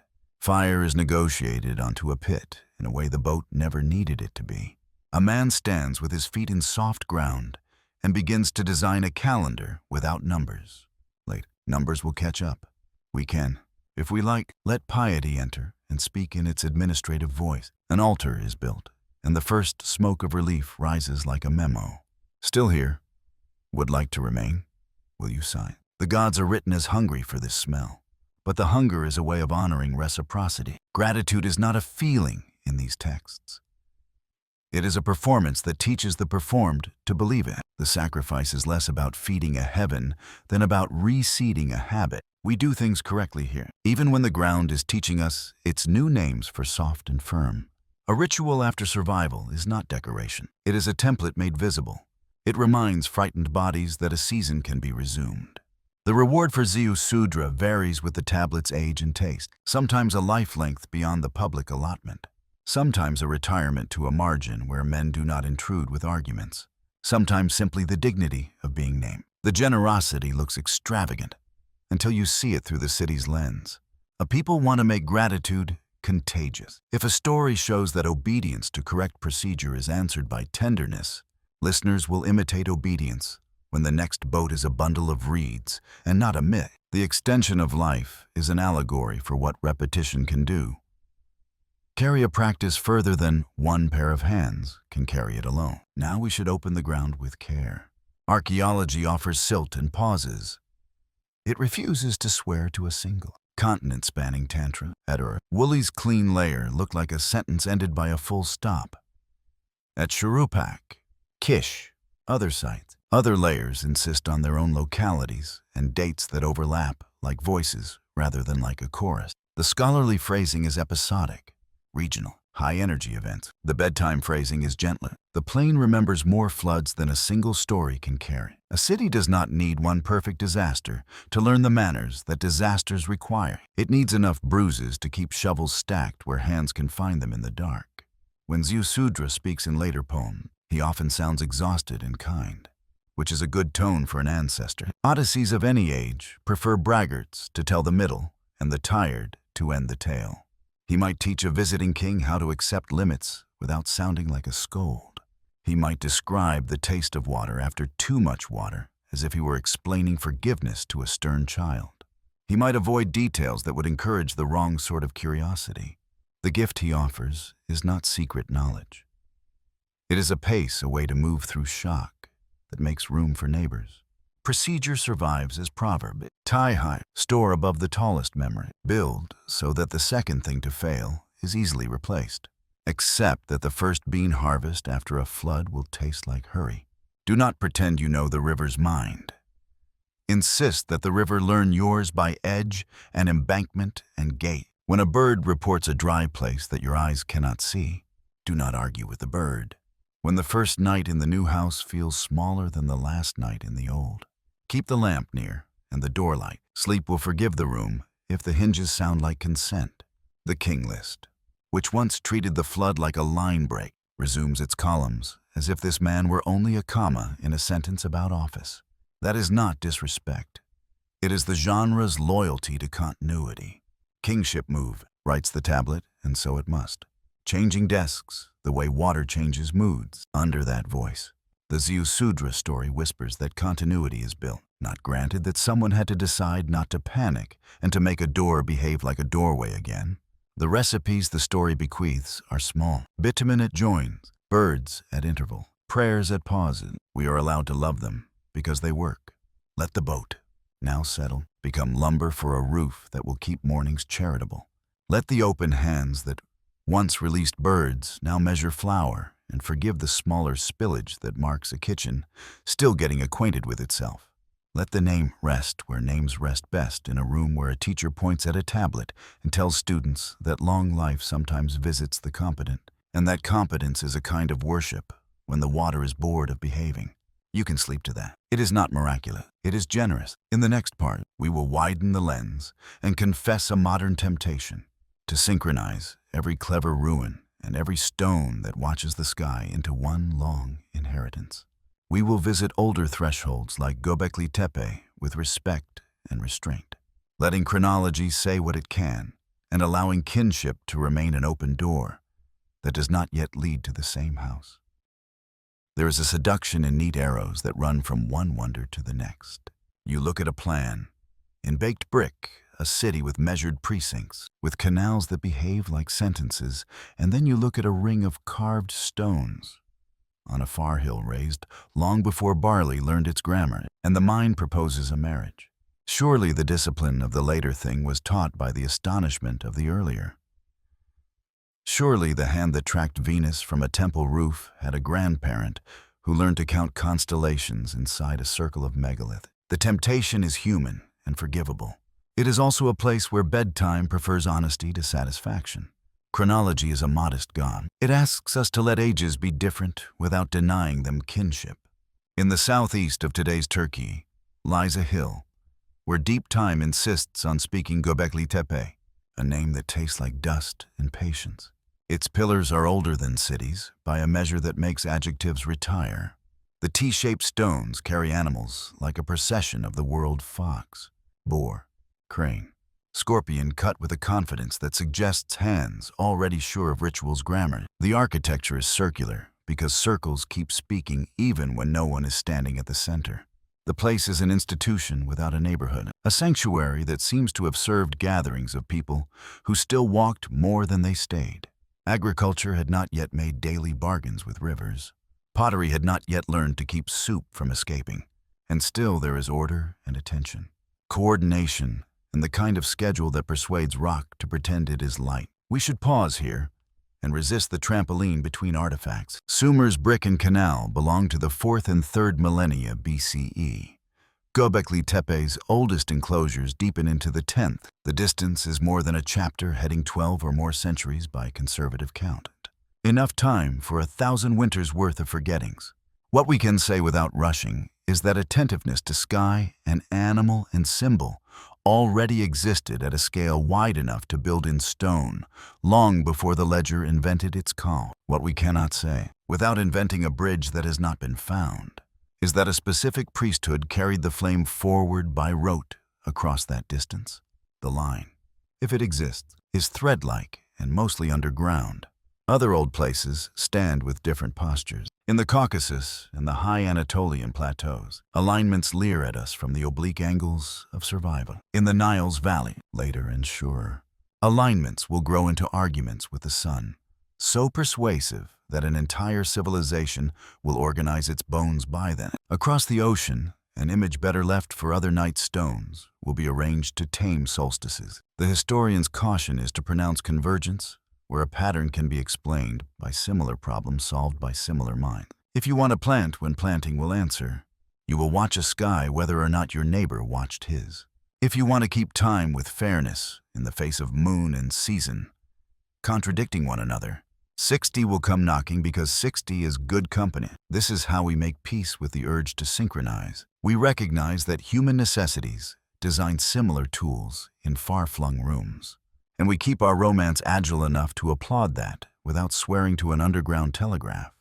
The Sumerian roof is a practical school for cycles. The high hill of Göbekli Tepe is a practical school for awe. They are cousins in ambition, if not in ancestry. Both represent the social miracle of gathering enough consent to move heavy things into coherent positions, then returning often enough to keep the positions meaningful. That is civilization's heartbeat in any century. Return, repeat, revive, reveal. The earlier circle teaches us one more humility. Cities are not prerequisites for complexity. Hunters and foragers can convene with such insistence that a calendar has to be invented to fit the festival. You can have a priestly seriousness without taxes. You can have sculpture without streets. The later city co-opts those instincts and gives them ledgers and ovens and courts, a myth rewritten for accuracy. Might say, invention did not arrive in brick. It arrived in gatherings. Brick learned to make the gatherings daily and predictable. The roof that watches planets and the pillar that wears a fox both call people to stand where they can agree. Agreement builds memory even when nothing is written yet.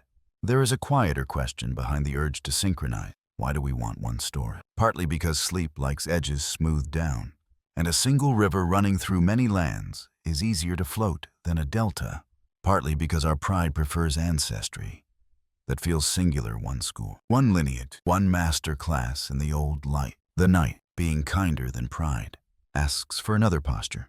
Let there be many beginning. Let cleverness sprout like grass where rain happens to fall, then be scythed and bundled by hands that never met. When we do find borrowings that can be named lunar months in markets far from the original temple, metrological standards traveling with merchants like polite stowaways, we can cheer without needing to declare a conspiracy of sages. Within Mesopotamia itself, a closer synchronization did happen, and it speaks a language our earlier chapters have taught us to trust: lists, measures. The slow coalescence of custom into standard, the way bricks agree in distant cities, the way jar volumes rhyme across river bends, the way legal formulas, once sharpened by a trial that embarrassed a district, are copied into other precincts as if to prevent a cousin's future blush. This is not the glamour of invisible masters. It is the comfort of institutions that travel well. A caravan takes not only lapis and tin, it takes the phrase that ends contracts without reopening wounds. Empires will later put their heavy hands on this circulation and call it policy. Before them, scribes and foremen did it by courtesy and envy, each workshop stealing kindness from another and calling it improvement. There are also stray echoes that make poets restless and librarians wary. A motive carved on a far-off stone looks like a cousin to a sign pressed into clay on the floodplain. A myth told in one grammar shows its shadow in another. Here, too, the night votes for restraint. Iconography travels like jokes by delight more than doctrine, by the speed of mouths rather than the pace of kings. A snake woven through a circle can mean renewal in places that never wrote one another letters. The toolkit of symbolic thinking is portable because minds aren't. When we find a specific borrowing, the evidence is usually noisy with other traces loanward. Trade goods, a shared habit of measuring that ignores borders. If those are absent, we smile at the rhyme and keep moving. The deeper comfort in letting synchronization stay tentative is that it leaves room for invention to keep surprising us. If everything were one school, we would know already the next step in any sequence. But the past keeps behaving like breath, repeatable in parts, unpredictable in entrances. A village adds a 13th month because a grove whispers that fruit is not done yet.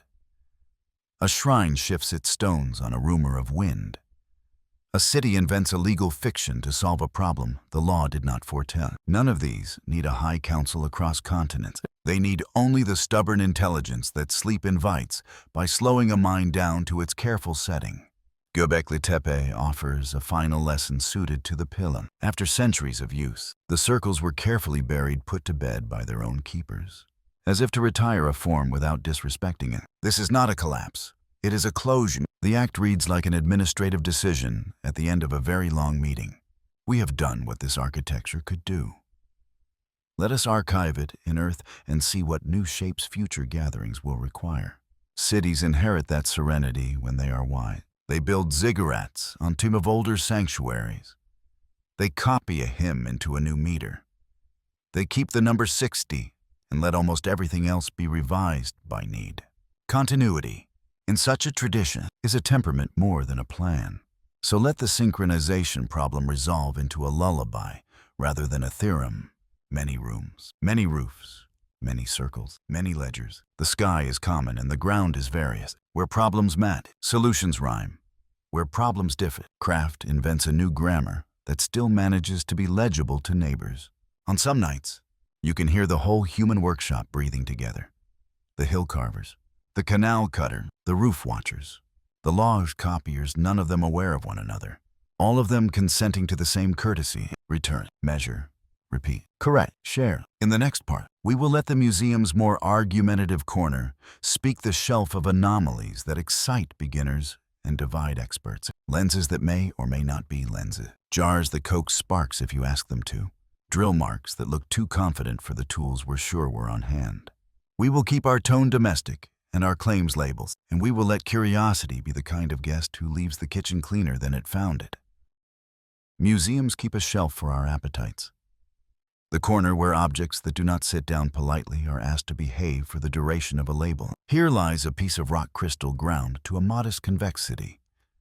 The so-called Nimrud lens. There, a clay jar with a copper cylinder and an iron rod. As if a craftsperson had forgotten to remove the tool from the container, now nicknamed the Baghdad battery. Nearby, stone drilled with a confidence that makes diorite look as obedient as wood. These are the items that make beginners' pulses quicken and curators clear their throats. The room's etiquette asks us to be curious without becoming credulous, and skeptical without turning the lights off on joy. Take the lens. If you place it over a line of wedges, the script fattens and shrinks. Imperfections in the grind throw little rainbows on the page that feel like a joke. The glass is telling at your expense. Could it have magnified work for jewelers or carvers? Possibly. Could it have decorated a piece of furniture?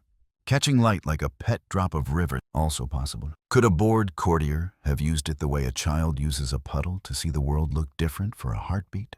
The range of uses is wider than any single confident label admits. What we can say, gently, is that a culture already accustomed to polish and symmetry would have noticed how a convex surface gathers brightness. Whether they name that behavior as magnification the way we do, is another question. The lens behaves like a tool. The people may have treated it like a toy, an omen, a jewel, or all three in rotating seasons.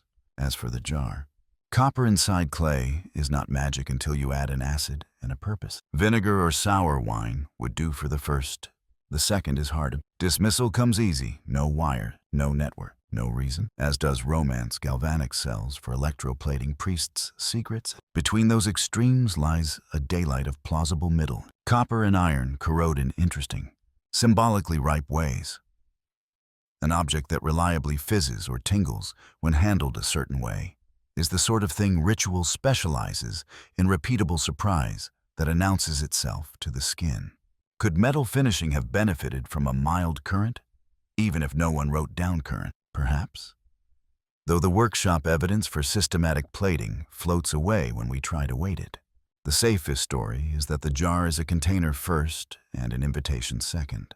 Humans like to make little storms in bowls. If a priest or artisan learned to coax a prickle from a set of nested parts, the effect would have taught the lesson ritual and craft both enjoys. The world can be persuaded by sequence, drill marks and hard stone straight, narrow, spiraled as if the tool had a will demand a similar courtesy. A copper too, grit slur, patience, weight, and water can bully even diorite into giving up a core or a clean hole. What looks like arrogance in a museum case is often stubbornness when reenacted outdoors with sand in your shoes. This does not trivialize the result. It honors the apprenticeship hiding inside them. We do not need to import steel where copper plus cleverness suffices. We do not need to smuggle in electricity to explain polish where abrasives and time would do. A city that trained wrists to copy tablets by the hundreds could certainly train wrists to feed a drill with unshowy endurance. Why? Then, do these objects excite arguments that refuse to tire? Because they sit at the seam between how we like the past to astonish us and how the past actually did its best work. We long for proof of a lost syllabus, ancient engineers winking at us through quartz, and we fear, equally, the yawning hallway of, we don't know. Bedtime can do something kinder with that tension. Let the anomalies remain precisely that. Places where use is plural, where intent is hard to recover because intent is not a residue that bonds well with clay. A label can be honest without being a shrug. Possible optical aid, also decorative, also playful. Composite jar. Electrochemical potential if filled with acid. Ritual function plausible. Industrial function unproven. Hard stone drilling consistent with sand abrasive techniques. Speed and regularity remarkable, but replicable. There is a danger in building histories from exceptions. Once the shelf of oddities starts writing the day's script, the rooms of bread and brick and barley go quiet, and the city we have been visiting loses its actual genius, not one-off marvel, but reliable middles. A lens is delightful. A standard jar is civilization. A jar that never leaks matters more than a jar that shocks a fingertip once. A clean hole in diorite is impressive. The drain that does not smell in summer is merciful. If we keep our eyes on that scale of success, anomalies become seasoning, not supper. Still, let the odd things earn their place by doing what good teachers do, raising possibilities that send us back to ordinary rooms with better questions. A lens, even if mostly jewel, invites us to ask how often eyes were indulged with instruments. Did scribes ever tilt a bright stone to widen a crack of light inside? Did carvers experiment with reflections in oil to check symmetry? Answers may never satisfy. The act of asking improves the way we notice tool marks and work habits. The battery, even if mostly ritual, reminds us that chemistry is a social art, long before it is an equation. What smells and stings in workshops and altars should be mapped together. Dye vats, tanning pits, brewer's corners, incense resin. The drill mark that looks too perfect invites us to recalibrate our respect for grit and slurry and team labor. How many bodies and hours are hidden inside a single straight cylinder through stone? Enough to make mystery feel like an impatient word. Curators know another truth that belongs in this room. Objects are orphaned by time in different ways. Some lose their tags. Some keep their tags and lose their customs. Some keep both and lose the neighborhoods that made their uses obvious. A bowl in a kitchen is self-explanatory. The same bowl in a sanctuary leans toward metaphor. Move it one more room, and it becomes a question mark that asks a passerby to write a caption. Museums do their best to reverse engineer neighborhoods from fragments. The result reads like a good paraphrase: generate, plausible, never identical to the original sentence.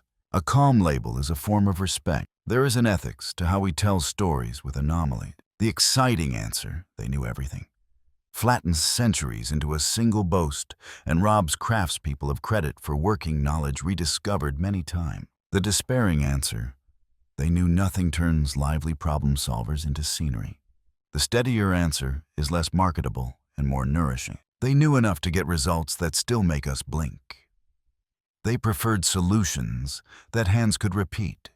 They wrote down what mattered in forms that survived fire because they were literal clay. If a few glints on the shelf remind us that imagination was welcome in rooms full of rules, we can be grateful without turning poetry into proof. So visit the corner, enjoy the thrill. Then return to the main galleries with your expectations tuned to the mean. Because the mean here is exquisite. The miracle of Mesopotamia is not a lens. It is literacy as municipal plumbing. Not a jar that might tingle, a tariff list that prevents shouting, not a drill mark that flirts with our envy. A brick bond that any competent crew can extend without discussion. Sleep likes this scale of miracle. It is the sort of wonder that keeps you fed and unembarrassed and lets festivals land where moons will bless them. A last kindness to the anomalies before we dim the room. Let them keep their ambiguity. Do not force them to pick a single profession. Human things often have day jobs and evening hobbies. A lens can be jewelry by noon and an aid by dusk. A jar can be mundane until a rite turns it theatrical. A drill can be tool and test and teacher, depending on whose hands and what afternoon. Ambiguity is not failure. It is the shape truth takes when the past has the decency to be complicated. In the next part, we will walk from curiosities to a structure meant to be unmistakable. The stepped mountain that later ages called a tower. The ziggurat that married horizon to itinerary. We will ask how a place built for descent became a legend about ascent. And we will keep our footing on the old bricks while letting the story do what stories do. Look up. A ziggurat looks like a verdict delivered in brick. It rises not as a ladder to somewhere else, but as a way of bringing what is elsewhere into view. Steps stacked until horizon and precinct agree to meet. The earliest ones are modest, the later ones confident. Their terraces painted as if to persuade the sky that people can keep promises in layers. Each stage is a platform for something specific, a shrine that receives, a court that gathers, a stair that teaches feet the rhythm. A hymn has already taught mouths. At ground level, the building is a map. At the top, it is a reminder that maps are invitations more than declarations. Texts from the floodplain prefer a certain verb around these heights. To descend, gods descend to the summit chamber. Destinies are handed down. Omens arrive from above into a room designed for listening. That direction matters. The tower is not bragging about ascent so much as rehearsing hospitality. You do not storm heaven. You prepare a place tidy enough that heaven will not feel imposed upon. The caretakers of a great mound spend more time sweeping than gazing. Their labor is domestic, repairing plaster that heat scalds, re-whitening stair edges, keeping corners honest, where feet in sandals would rather cut across. Nothing in this describes an assault on the sky. It describes an etiquette for meeting what the city expects to visit. Later centuries will hear tower and choose a different story. Babel, the name itself, a pun to later ears, a hinge between gate of the god and the scatters of Babel, will become a cautionary fable about heights and pride. It is a good sermon for any age that builds quickly enough to frighten itself. The older bricks tell a calmer tale, a tower that locates a god for civic use without pretending to own what it welcomes. When hostile mouths needed an example of human arrogance punished, they could point and call it theater. When local hands needed a schedule, they pointed and called it home base. The same steps support both interpretations, because steps are cooperative by nature. Color enters the conversation like a rumor made grand. Some later schemes dress the stages in planet's 7 floors, 7 lights, a program in pigments that turns ascent into cosmic curriculum. Scholars argue about which temples wore which meaning, and bedtime owes both sides courtesy. It is reasonable that priests who counted sky work would let paint and stone help memory.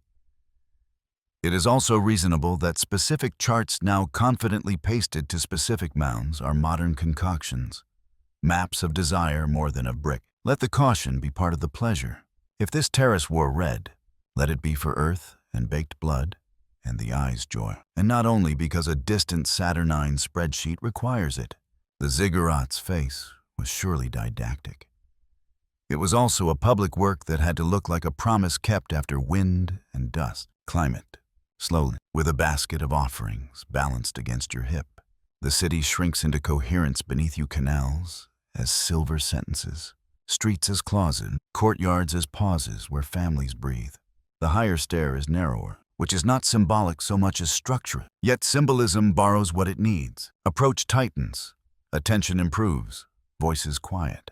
At the summit chamber, air moves more frankly. A small altar waits the way, an empty bowl waits. If you are an officiant, your first act is inventory, not ecstasy. Charcoal, oil, cloth, reed pen for notation, a jar of clean water, a rag for ash. Only then does the ceremony remember its line. A prayer that sounds like a list prays.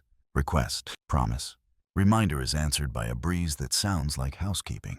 Descent is successful because preparation was correct. Look down again. And the tower rearranges the geography into usefulness. To the west, the kiln quarter. To the east, the gardens whose channels need coaxing every third month. Beyond them, a gate that hates rain unless reminded of its job. The shrine at the top is not an observatory in the modern sense, but it is a point of view assigned to caretaking. A city that makes high places. This practical does not confuse height with glory. It confuses height with obligation, on purpose, as a prophylactic against the kinds of pride that like to eat morning. If the god's room looks simple, that is policy. Furniture distract. A clean floor has always been the best invitation for whatever the day will host. Foundation deposits reveal the administrative heart beating under the poetry corners with jars of bitumen and baked figurines. Tiny copper tools. Tablets naming patrons and plan. Builders bury instructions for future rescuers, the way sailors leave messages in hulls. If repair is needed, begin here.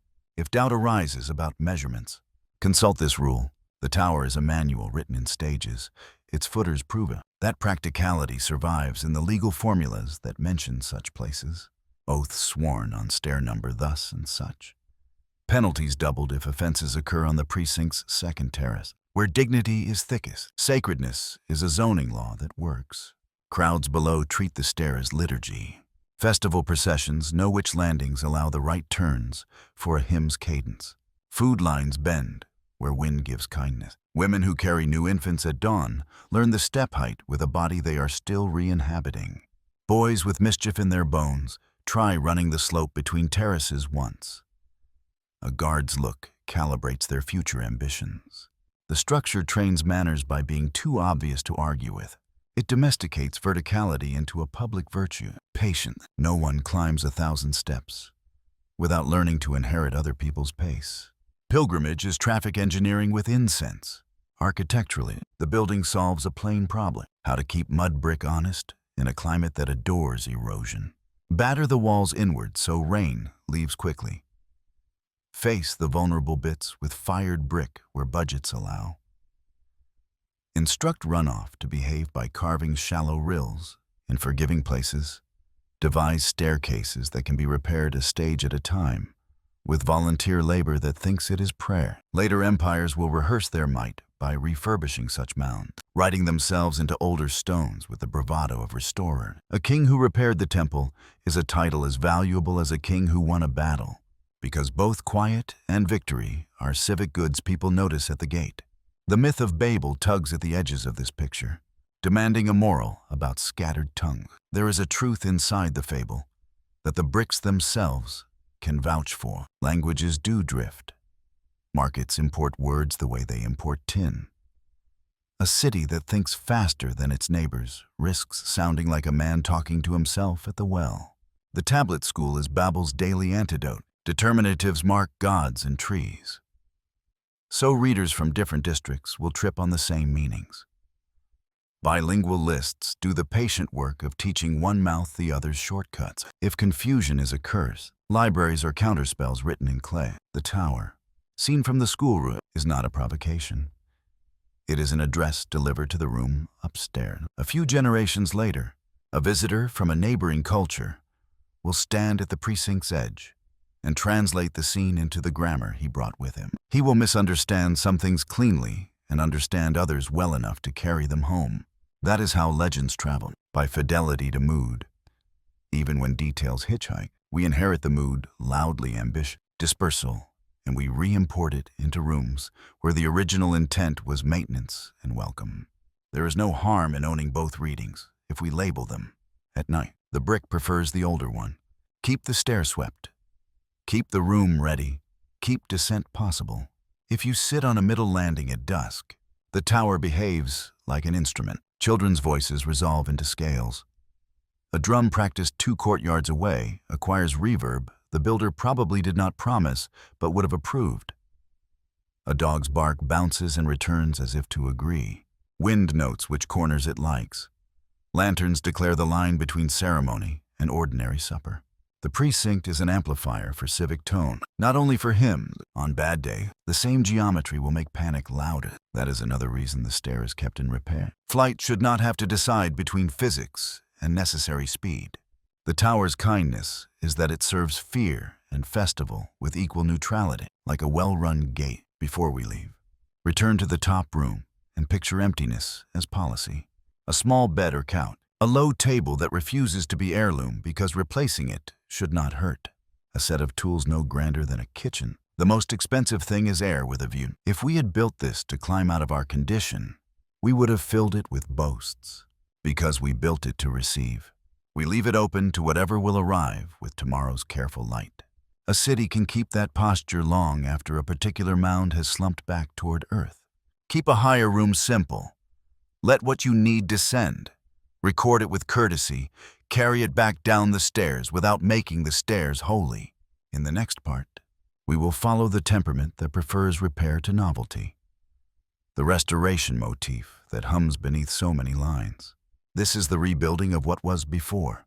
We will listen for grief without drama. Craft that names itself custodian, and the way a people teaches its own hands to recognize an older fit when they feel it. Restoration is a temperament disguised as carpentry. In these lands, inscriptions love a particular phrasing. The rebuilding of what was before, as if the hands that mix mud and lift brick were apprenticed not only to foreman, but to memory itself. A king's boasts, when they are most careful, read like minutes from a maintenance meeting. Foundations found and cleared. Lines taken from old measurements. Walls raised according to the ancient plan. Even when novelty struts in parade dress, the stone under its feet prefers to be introduced as a return. The claim is not we invented, but we recognized. It is a theology of fit. Walk into a temple yard during a repair season. The first tools are not hammers, they are questions. Where did the earlier wall expect this corner to turn? Which bed of brick still tells the truth when wind has been lying to it for a decade? Scribes arrive with tablets that carry older tablets inside them. The customary dimensions, the number of bricks per course, the width of a stair that allows 2 processions to pass without quarrel, a measuring reed. Straight is patient, remembers more than any witness. The foreman lays it down along the sulking edge and says to the crew, "Listen to this." The reed makes no speech. It sets the argument back onto numbers everyone can trust. Foundation deposits help the living talk to the dead without raising their voices. You find little copper tool, a handful of stone, figurines that look like kindness at the scale of a thumb, and a tablet announcing who laid what and why. The message is not mystical, it is administrative empathy. If rebuilding is needed, begin here. If doubt arises, consult this rule. A city that buries instructions under its corners expects to be surprised by harm and has decided to be courteous about recovery. When the new crew uncovers these caches, they do not feel haunted. They feel accompanied. There is grief inside restoration, but it is workmanlike. Lamentation is among the listed ME for a reason. You cannot do repair well if you refuse to say what broke. In the precinct's long room, singers rehearse a poem that names losses with the steady politeness used for weights and measures. The gate that once welcomed now leans. The stair that taught feet their hymn now teaches knees their limits. The plaster that promised brightness now makes a dust that forget. Nothing is melodramatic. The point is to let a community confess the size of the task without inventing extra weather. When the song is finished, the work feels smaller, which is a gift no tool can give. Repair requires an ethics of traces. Keep seams visible where they teach. Hide them where they would humiliate. A replaced cornerstone receives a discreet sign. Nothing dramatic, just enough for a future mason's eye to nod a century from now. A course that must be cheated to accommodate subsidence is recorded in a margin and in a priest's memory, because people should know where honesty bent to kindness. This is not deceit, it is hospitality. Building, like families, survive on a mixture of truth and tact. In law, restoration takes the form of reinstatement clauses and amnesties with ledgers attached. The tablet school teaches forms for returning confiscated fields when rains misbehaved and taxes overreached. A boundary stone kuduru wears curses against stealthy amendments, but it also wears the memory of prior lines. Because borders that pretend to be newborns invite knife, the city prefers to say, as in the days of, and to tie a current decision to a previous consensus that proved kind. Even rebellion gets archived as a repair. Order restored. Gates rehung. Weights recalibrated after deceit. Restoration is not only stone. It is the habit of putting names back where they belong on lists that people trust. Standards. The literal rods and stones that say how long a cubit is and how heavy a shekel should feel are the quiet heart of this temperament. They live in rooms that smell like dust and oath breath. When a new set is cut, the old set is not discarded. It is honored, often stored within reach, as if to supervise its successor. A scribe copies a small docket, the cubit of the king, like unto the cubit of the line reaching backward to reassure anyone who has ever laid out a courtyard that his muscles have not been betrayed by fashion. Restoration says to the hand, you may keep your memory. Architecture speaks plainly when it is allowed to. A ziggurat spattic, originally designed to send rain away quickly, is restored not by squaring it into bravery, but by respecting the original slope. A roof is resurfaced with the same pitch that made the last generation curse and bless in equal measure. Where budgets permit, fired brick faces, mud brick again, an old compromise between aspiration and decay. Innovators do slip in better drain cap, stronger straw, a glaze formula that tolerates the new kiln's mood. But they are introduced as apprentices to the ancient plan, not as usurpers. Everyone involved knows the selfish thrill of improvement. Restoration teaches them to enjoy it quietly. The rhetoric of return is not only for stones. A calendar undergoes audit after a season that came a week too late for barley and 2 days too early for a festival. The city has loved with precision. The watchers consult their wax boards and their older tables and decide to restore the year to a cadence as in the days of, inserting a month where one was missing or retiring an extra where abundance had grown needy. The proclamation, when it arrived, sounds like an apology wrapped around a promise. From now on, again, as before, people forgive because the voice is not proud. It is the voice a carpenter uses when he has planed a door until it no longer sulks. There is a political craft here. 2. A ruler who arrives after ruin has 2 options: invent a dawn or light candles from an older sun. The second is safer. Inscriptions frame conquests as repair, reforms as restorations of justice, as our fathers knew it. The cynic hears propaganda. The city hears a vow. You are not an experiment. The better kings earn that phrasing by doing the dull part, restoring canals to known lines instead of forcing new gestures on old soils. Reopening libraries and copying worn tablets before engraving fresh epiphanies. Paying temple crews to repaint stair edges for feet that have forgotten confidence. Renovation becomes legitimacy when ordinary people feel their muscles remembering how to trust. Where does invention live in a culture that prizes return? In the joints. In the ways 2 good habits learn to share a corner without chipping each other. A new firing schedule for brick is introduced under the cover of an ancient method, recorded anew. A better method of binding reed mats finds its first public home as the old pattern restored in strength. The language is not cowardice, it is stewardship. It slows the rate at which change alarms. It gives pride the useful job of keeping continuity recognizable. Sometimes restoration means admitting that a shape has finished its service. A precinct wall is lowered deliberately to a height that says boundary without pretending to defend. A collapsed arch is not rebuilt as arch because the neighborhood it once taught to flow has learned, by other paths, not to crowd. The return, in such cases, is to function, not to form. Scribes record the decision as if they were speaking to grandchildren when the wind behaves like this. The lower wall keeps the market practical. When carts change their width, the old gate bites wheels. We opened it. The tablet's tone is domestic and exact. It refuses majesty when a broom would do. The most intimate restoration happens in the vocabulary of repair crews. We set it back to sense. We taught the corner to remember. We returned the stair to its voice. These are jokes, yeah, but they reveal an affection for objects that have earned personhood by serving. Tools are called by nicknames. Beams are thanked with a palm when they decide not to split. Gratitude is procedural. It sounds like inspection notes, because inspection is how love works in public building. If you are almost asleep, let restoration become your room's habit for the night. You straighten the sheet, not to invent a new bed, but to return the bed to the shape your body trusts. You set the cup where your hand will find it in the dark, because the dark respects muscle memory more than intentions. You let the fan's circle reinstate the evening's first promise. Air will keep moving. To live gently is to restore constantly at small scales the hinge, the drawer, the sentence, the breath.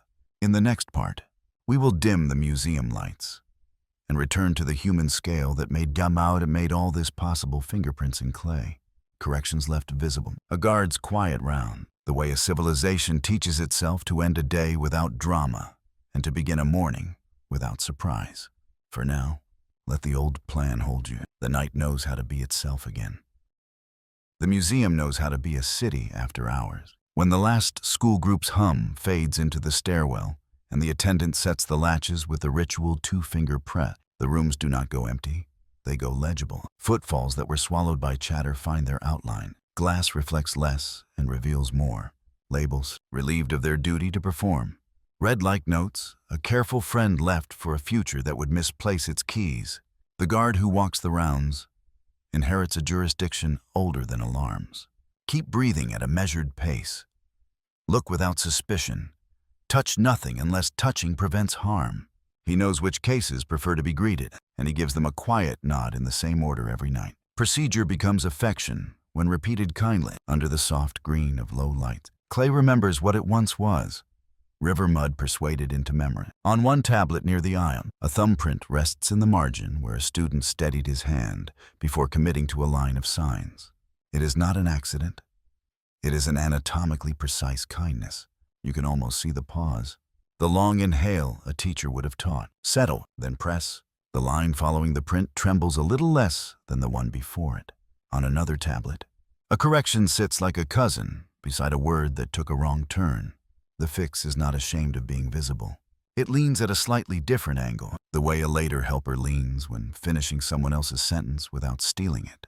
Shelves of pottery carry fingerprints, 2 smudges baked past apology into the glaze. A small crescent where a maker lifted the bowl too soon from its support. A ridge along a handle where a thumb insisted on comfort over symmetry. The more you look, the fewer objects you see and the more habits present themselves. The wrist that learned to stop just before fatigue made an error inevitable.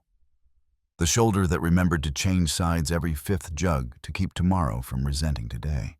You begin to suspect that civilization survives not by grand laws alone, but by countless micro-corrections left visible enough for apprentices to notice and imitate. On a bench beneath the tallest case sits a broom, not part of the exhibit, but of the place. The guard likes it there, because it reminds visitors that everything they admire requires sweeping. At night, the broom becomes a thesis. Dust is democratic. It falls on epics and invoices without prejudice. To keep epics from becoming just material suitable for dust is a job share. Curators with their humidity chart, conservators with their magnifiers, guards with their routes, cleaners with their quiet morning. The partnership is a modern descendant of the old eduba packed copy with care. Shelve without vanity. Check again next season. A city earns its sleep by delegating its vigilance to routines humble enough to survive boredom. In a side case, a tablet of names waits in 2 columns. Sumerian pressed into one, Akkadian into the other. A bilingual courtesy that looks increasingly like mercy the longer you stare. There is no editorializing in the mark, Only the generosity of equivalence extended across grammars. The scribe who made it did not yet know you, but he knew you would exist, someone born later, to whom a word's older shape would be both beautiful and inconvenient. He solved the inconvenience by arrangement rather than complaint. The museum keeps that arrangement in a new climate and calls it policy. The gesture is the same. Make the hard thing easier to inherit, without claiming to have made it easy. The guard, who likes to read as he walks, stops at the King List and gives himself the pleasure of murmuring the opening line, "After kingship descended from heaven," in a voice he would use to calm a hallway fight. He does not care whether the reign lengths mean millennia or medals. He likes the sentence because it sits like a table you can put any weight on. Something arrived that keeps order from pretending to be a private property. He has learned, without needing the scholarship, that lists are a way of telling panic there is still a ladder out of the room. He has also learned the limits of lists. There are cases in this museum that hold things lists cannot comfort jewelry from a grave where no names are preserved. An amulet from a child's neck with a scratch so small you only notice it when you lean too far towards sadness. The museum holds both with the same posture, upright, dusted, labeled with honesty about what is known and what was guessed with clean hand. Further on, an arrangement of tools read, "Stylus tips." A tablet frame looks like a still life, until you remember that still life is what people invent when they miss workshop. The frame's edge bears shallow cuts where a knife tested its temper, and the reed's cut faces are darkened ever so slightly, as if the last person to use them could not resist smoothing them with a lick before trimming. Instruments confess appetite. A drill wants grit and weight. A stylus wants water and a wrist that knows not to hurry.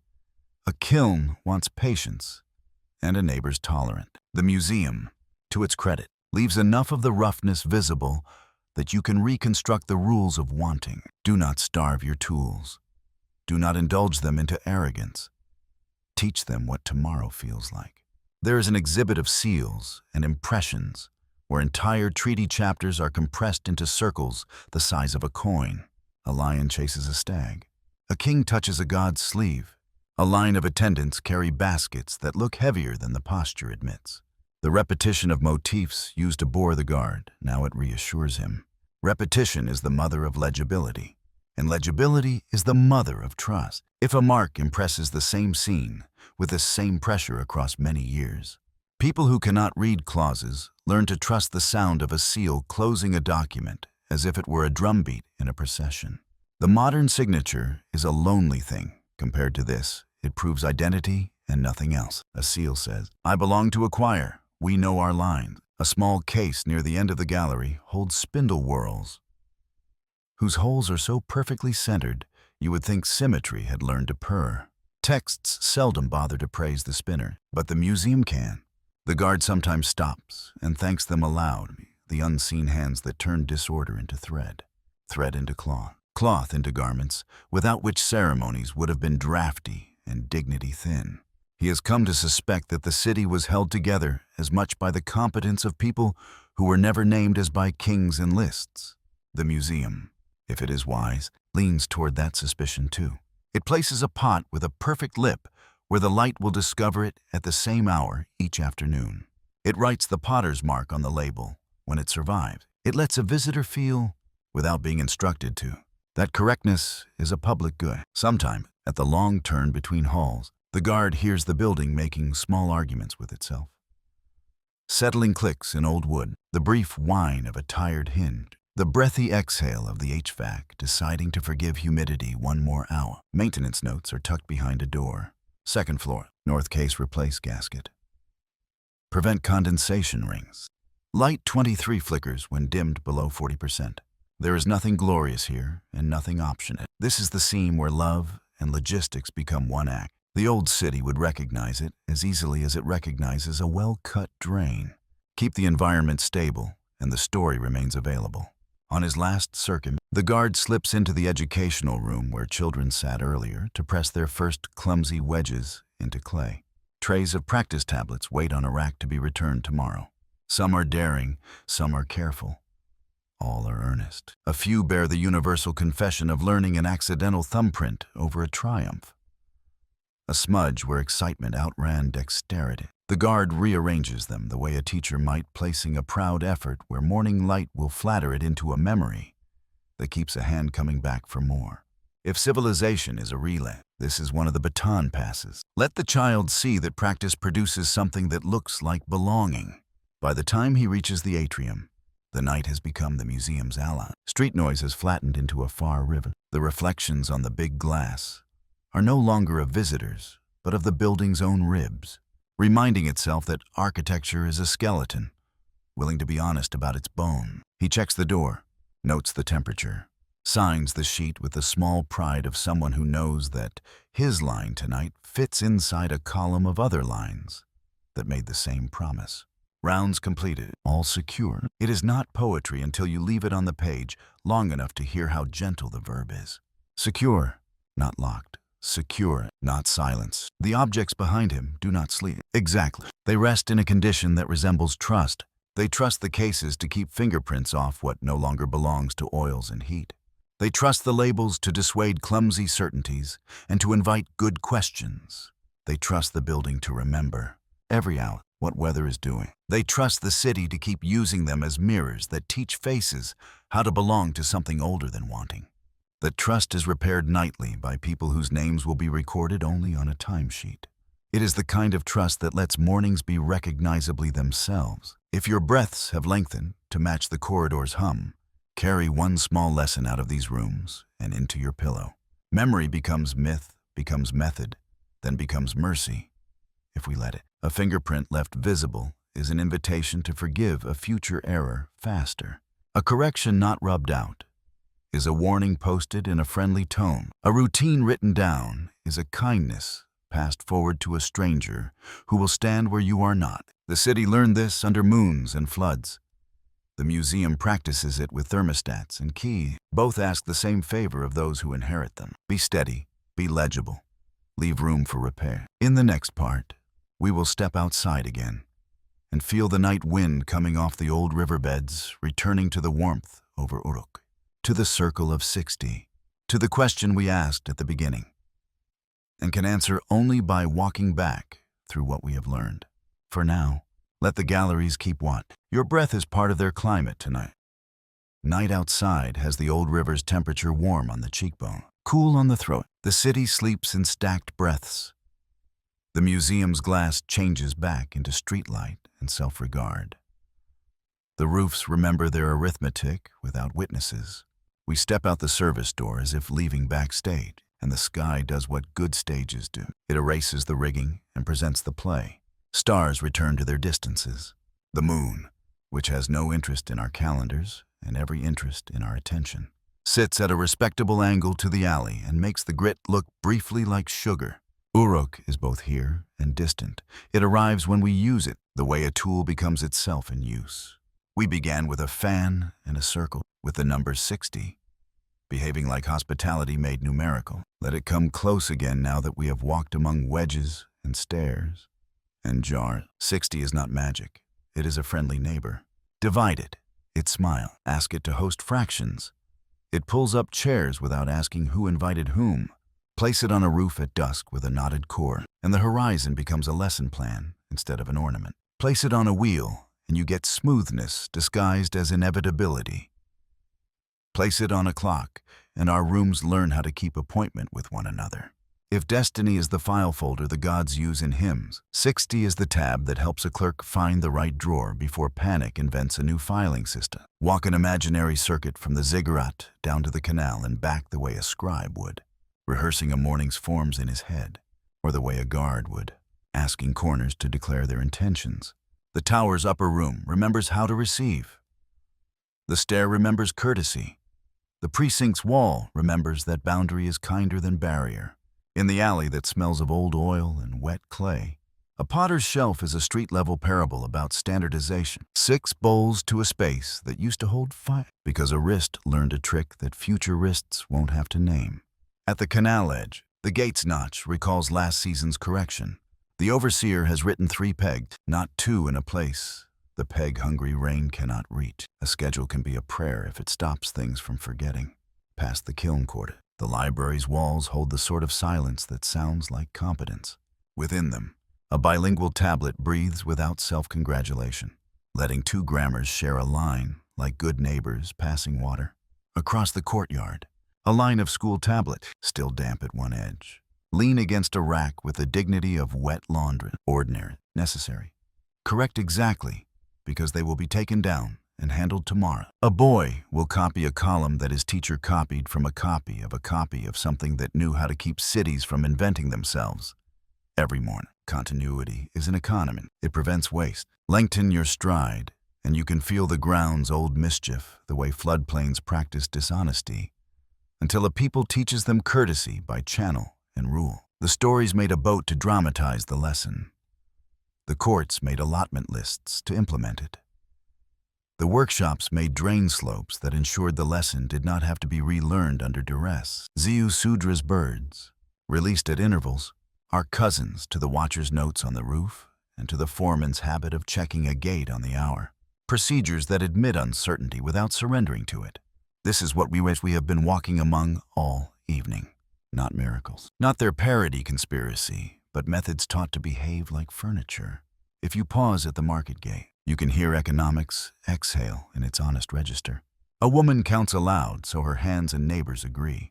A scale arm that someone oiled after supper on purpose moves without wobble. A child is being taught the good trick. When you hand the weight to a buyer for inspection, you commit to being inspected later. Trust is a choreography no more complicated than a hymn. It begins with knowing where to stand and ends with everyone going home willing to return tomorrow. The gods, whose biographies we agreed to keep legible, patrol these edges as job descriptions. They are less thunder than protocol. A small shrine at a street corner hosts the kind of deity that understands the physics of baskets and doorways. An observer that rewards the invisible craft of not making a public mess. The city's grand names occupy the higher summaries. The lesser but nearer names make sure summary never forgets implementation.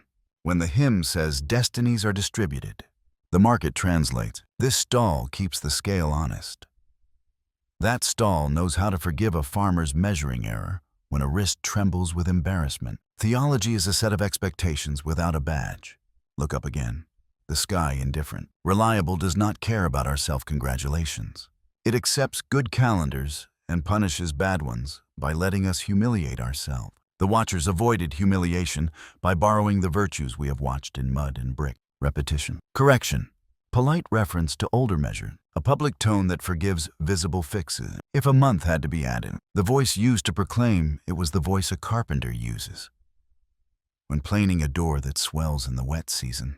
If a festival had to be shifted, the voice carried a memory of harvests that prefer a certain soil temperature to civic ambition. Pride is a poor accountant. The sky corrects the ledgers with indifference that can feel like mercy if you are prepared. We carry anomalies in our pocket because they are charming. But the pocket here is deep enough to hold their ambiguity without needing to eat supper on it.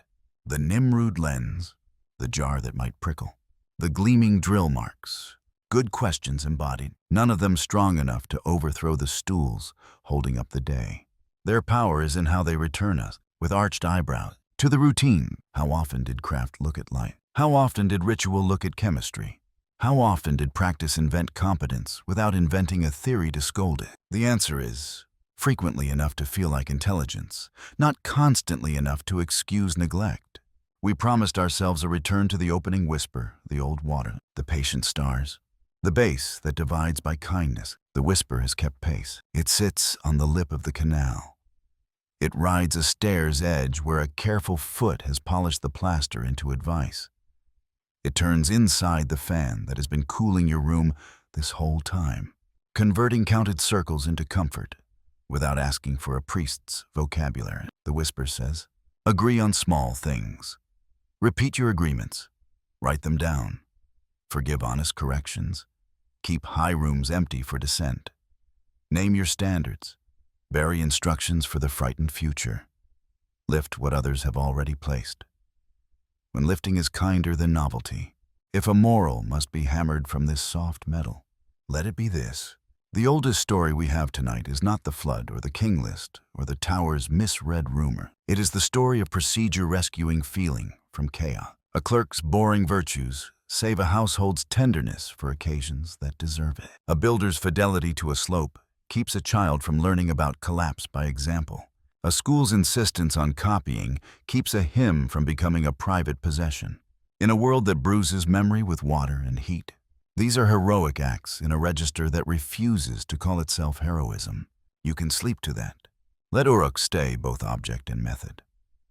A city whose bricks are long silt, but whose habits still staff your clock, and your calendar, and your sense of what a fair corner looks like. Let base 60 sit by your bedside and act like an old friend adjusting a blanket. Let the museum's guard make his last round in your imagination and write all secure in a script that looks like neat tilled earth. If morning asks what we did with the night, we can say, we learned how old patience feels when it becomes furniture.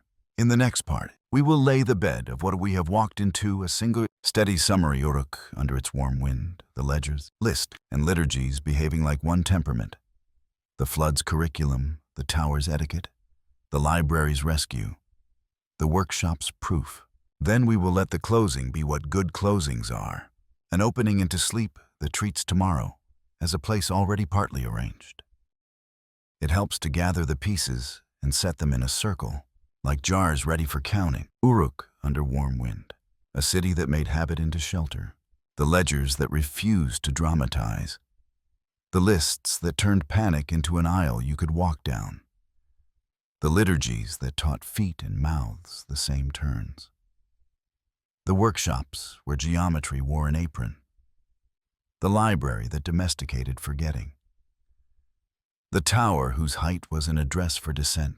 The flood taught his curriculum, not spectacle.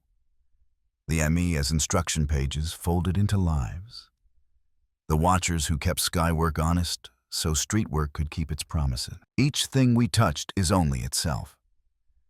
Together they amount to a temperament procedure with affection. Begin anywhere. The result rhyme. A brick is a tablet outdoors. Thumb length, elbow span, rhythm that lets walls read like sentences. A canal is a ledger in mud. Allotment argued into fairness by pegs, gates, and memory of last season's mistakes. A hymn is a manual you can hum. A contract is a hymn with witnesses. The tower is a staircase for hospitality. The temple's top room is a clean line awaiting whatever the day will ask to be welcomed. The library's quiet is a kiln's cousin. Both turn clay into permanence by patience. Hot enough to refuse hurry. Even anomalies obey the rule of kindness. They raise questions and escort us back to the rooms that answer them with routine. We learn to distrust suddenness. The king list's flat cadence after kingship descended. Then the flood. Then kingship was taken to Kish. Is not indifference. It is civic breath control. The flood stories carry tools more than thunder. Pitch for join, ropes for corners, birds at intervals. Patience quantified. Restoration speaks in the key of old plans reread. Lines found again under wind's lie. Corners taught to remember. A city that prefers to rebuild what was before is not timid. It has learned that continuity prevents waste and keeps strangers from becoming risks. Innovation survives by modesty introduced as correction to a familiar fit rather than as spectacle. We watch numbers behave like neighbors. 60, generous hosts, divided the circle and the hour without sulking about fractions. Intercalation arrived like an apology that kept calendars from embarrassing farmers. Ratios kept their dignity by being edible. A brewer's song length, a weaver's forearm, a mason's two-hand rule. On the roof, planets walked their polite circuit. Downstairs, jars measured out fairness you could drink. The sky's indifference made humility practical, not pious. You do not argue with an eclipse. You schedule courage around it. Language carried the same manner. Sumerian stacked its endings like baskets, each label legible, none stealing from the next. Determinatives kept readers from mistaking a river for a man. Bilingual tablets proved that mercy can be a layout choice. Corrections were left visible, so futurists would inherit honesty, not theatrical perfection. In law, the voice was carpentry. Adjust, align, reinstate, affix the seal. In medicine, two paces walked together. Salve that soothed, words that steadied. In craft, the proof was not a manifesto, but a drain that did not smell in August, and a doorway that forgave rain. The gods. when written in capital, stayed legible by keeping their jobs. They distributed destinies like charters, remits, not iron fates. They sat in council the way good offices sit, water's guardian beside grain's steward, beside the keeper of thresholds and seasons. Even misbehavior in the myths doubled as audit. Gifts outran rituals. So the remedy was instruction, not panic. The house god, the corner god, the ones who understand baskets and ovens. These kept piety breathable. Ethics arrived as etiquette. Greet the measure before you weigh. Greet the gate before you pass. Museums showed us how memory survives by logistics. Thumbprints baked into tablets argued for tenderness in procedure. Seals rehearsed identity as quiet, not vanity. The guard's rounds translated ancient vigilance into light checks and latch listening. Labels earned trust by distinguishing what is known from what is guessed with clean hands. The broom. Always the broom proved that epics and invoices share a single enemy and therefore a single ally. The distance temptations. Göbekli Tepe's stone grammar. Other hills' alignments were welcomed and then told the truth about time. Kinship without lineage. Convergence without conspiracy. Many beginnings allowed. Many roofs watching different skies towards similar usefulness. The principle that traveled best was courtesy. Gather, repeat, correct, share. When borrowings could be named, we clapped softly. When they could not, we let rhyme be its own explanation and kept walking. When ruin intruded, restoration spoke. Foundation deposits greeted future hands. If doubt arises, begin here. Lamentation took grief out of mouths and put it into meters that calmed knives. Standards supervised successors without jealousy. Reform claimed ancestry on purpose, tethering novelty to memory so mornings would not feel experimental. In joints and seams, invention practiced humility. Better straw, kinder drain cap, glazes that preferred the new kiln. All introduced as the old method returned to sense. If there is one rule that hid inside every room, it is that civilization makes gentleness affordable. A ledger that adds is a public mercy. A calendar that does not humiliate a feast is neighborly. A wall that reads like a sentence lets children learn confidence by walking beside it. Procedure rescues. Tenderness from chores that would otherwise devour it. The heroism here refuses to call itself heroic. A clerk who double-check. A watcher who names an omen early enough to shrink fear. A mason who leaves a seam visible so honesty will have a place to sit. We can, with this much gathered, answer without closing the whisper we began with. Who kept time in base 60 beneath those patient stars?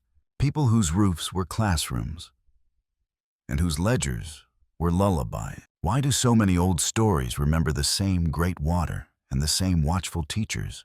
Because floods bruise memory into instruction, and because attention, repeated kindly, becomes a character a city can bear to invoke. What descended was not only kingship.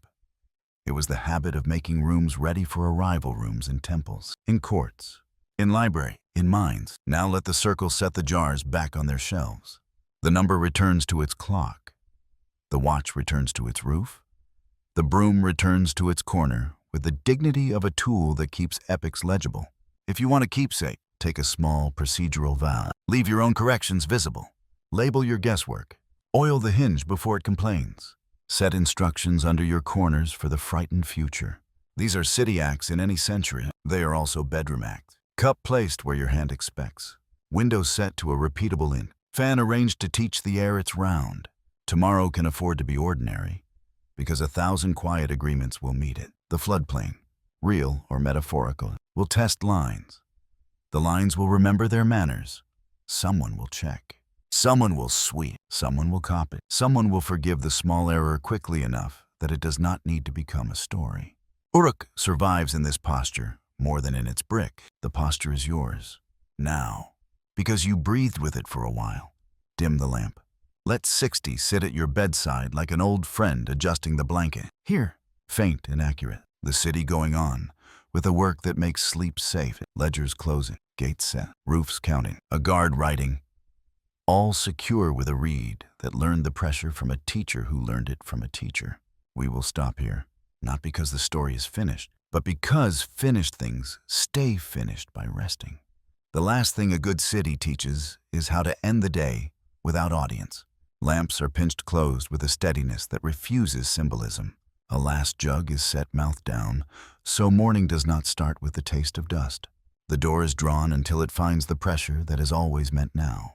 In the dark, the small instruments keep their promises without needing eyes, water whispering its own level in a bowl, the fan stepping through 60 like a practiced dancer, breath dividing what remains of the hour into fractions the body recognizes. Procedure, turned quiet, becomes comfort's grammar. If you listen harder than you need to, you will hear what we have been walking toward all night. The room learning your weight and answering with its own, mattress giving in the places it remembers, pillow making a small proof out of your skull's patience, sheet recalling where your leg prefers to rest when thinking is retiring from its post. All the old measures come home for this brick rhythm, slowed into heartbeat.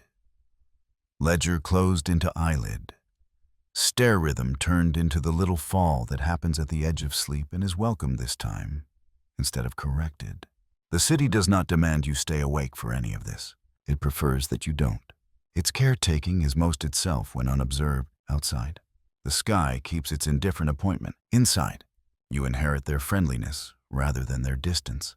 If you wake briefly, 90 breaths from now, the room will have changed nothing under you. That is the point. Tomorrow can afford surprise, because tonight rehearsed steadiness. Somewhere far away, old clay keeps holding its signs against a humidity it does not understand, somewhere nearer.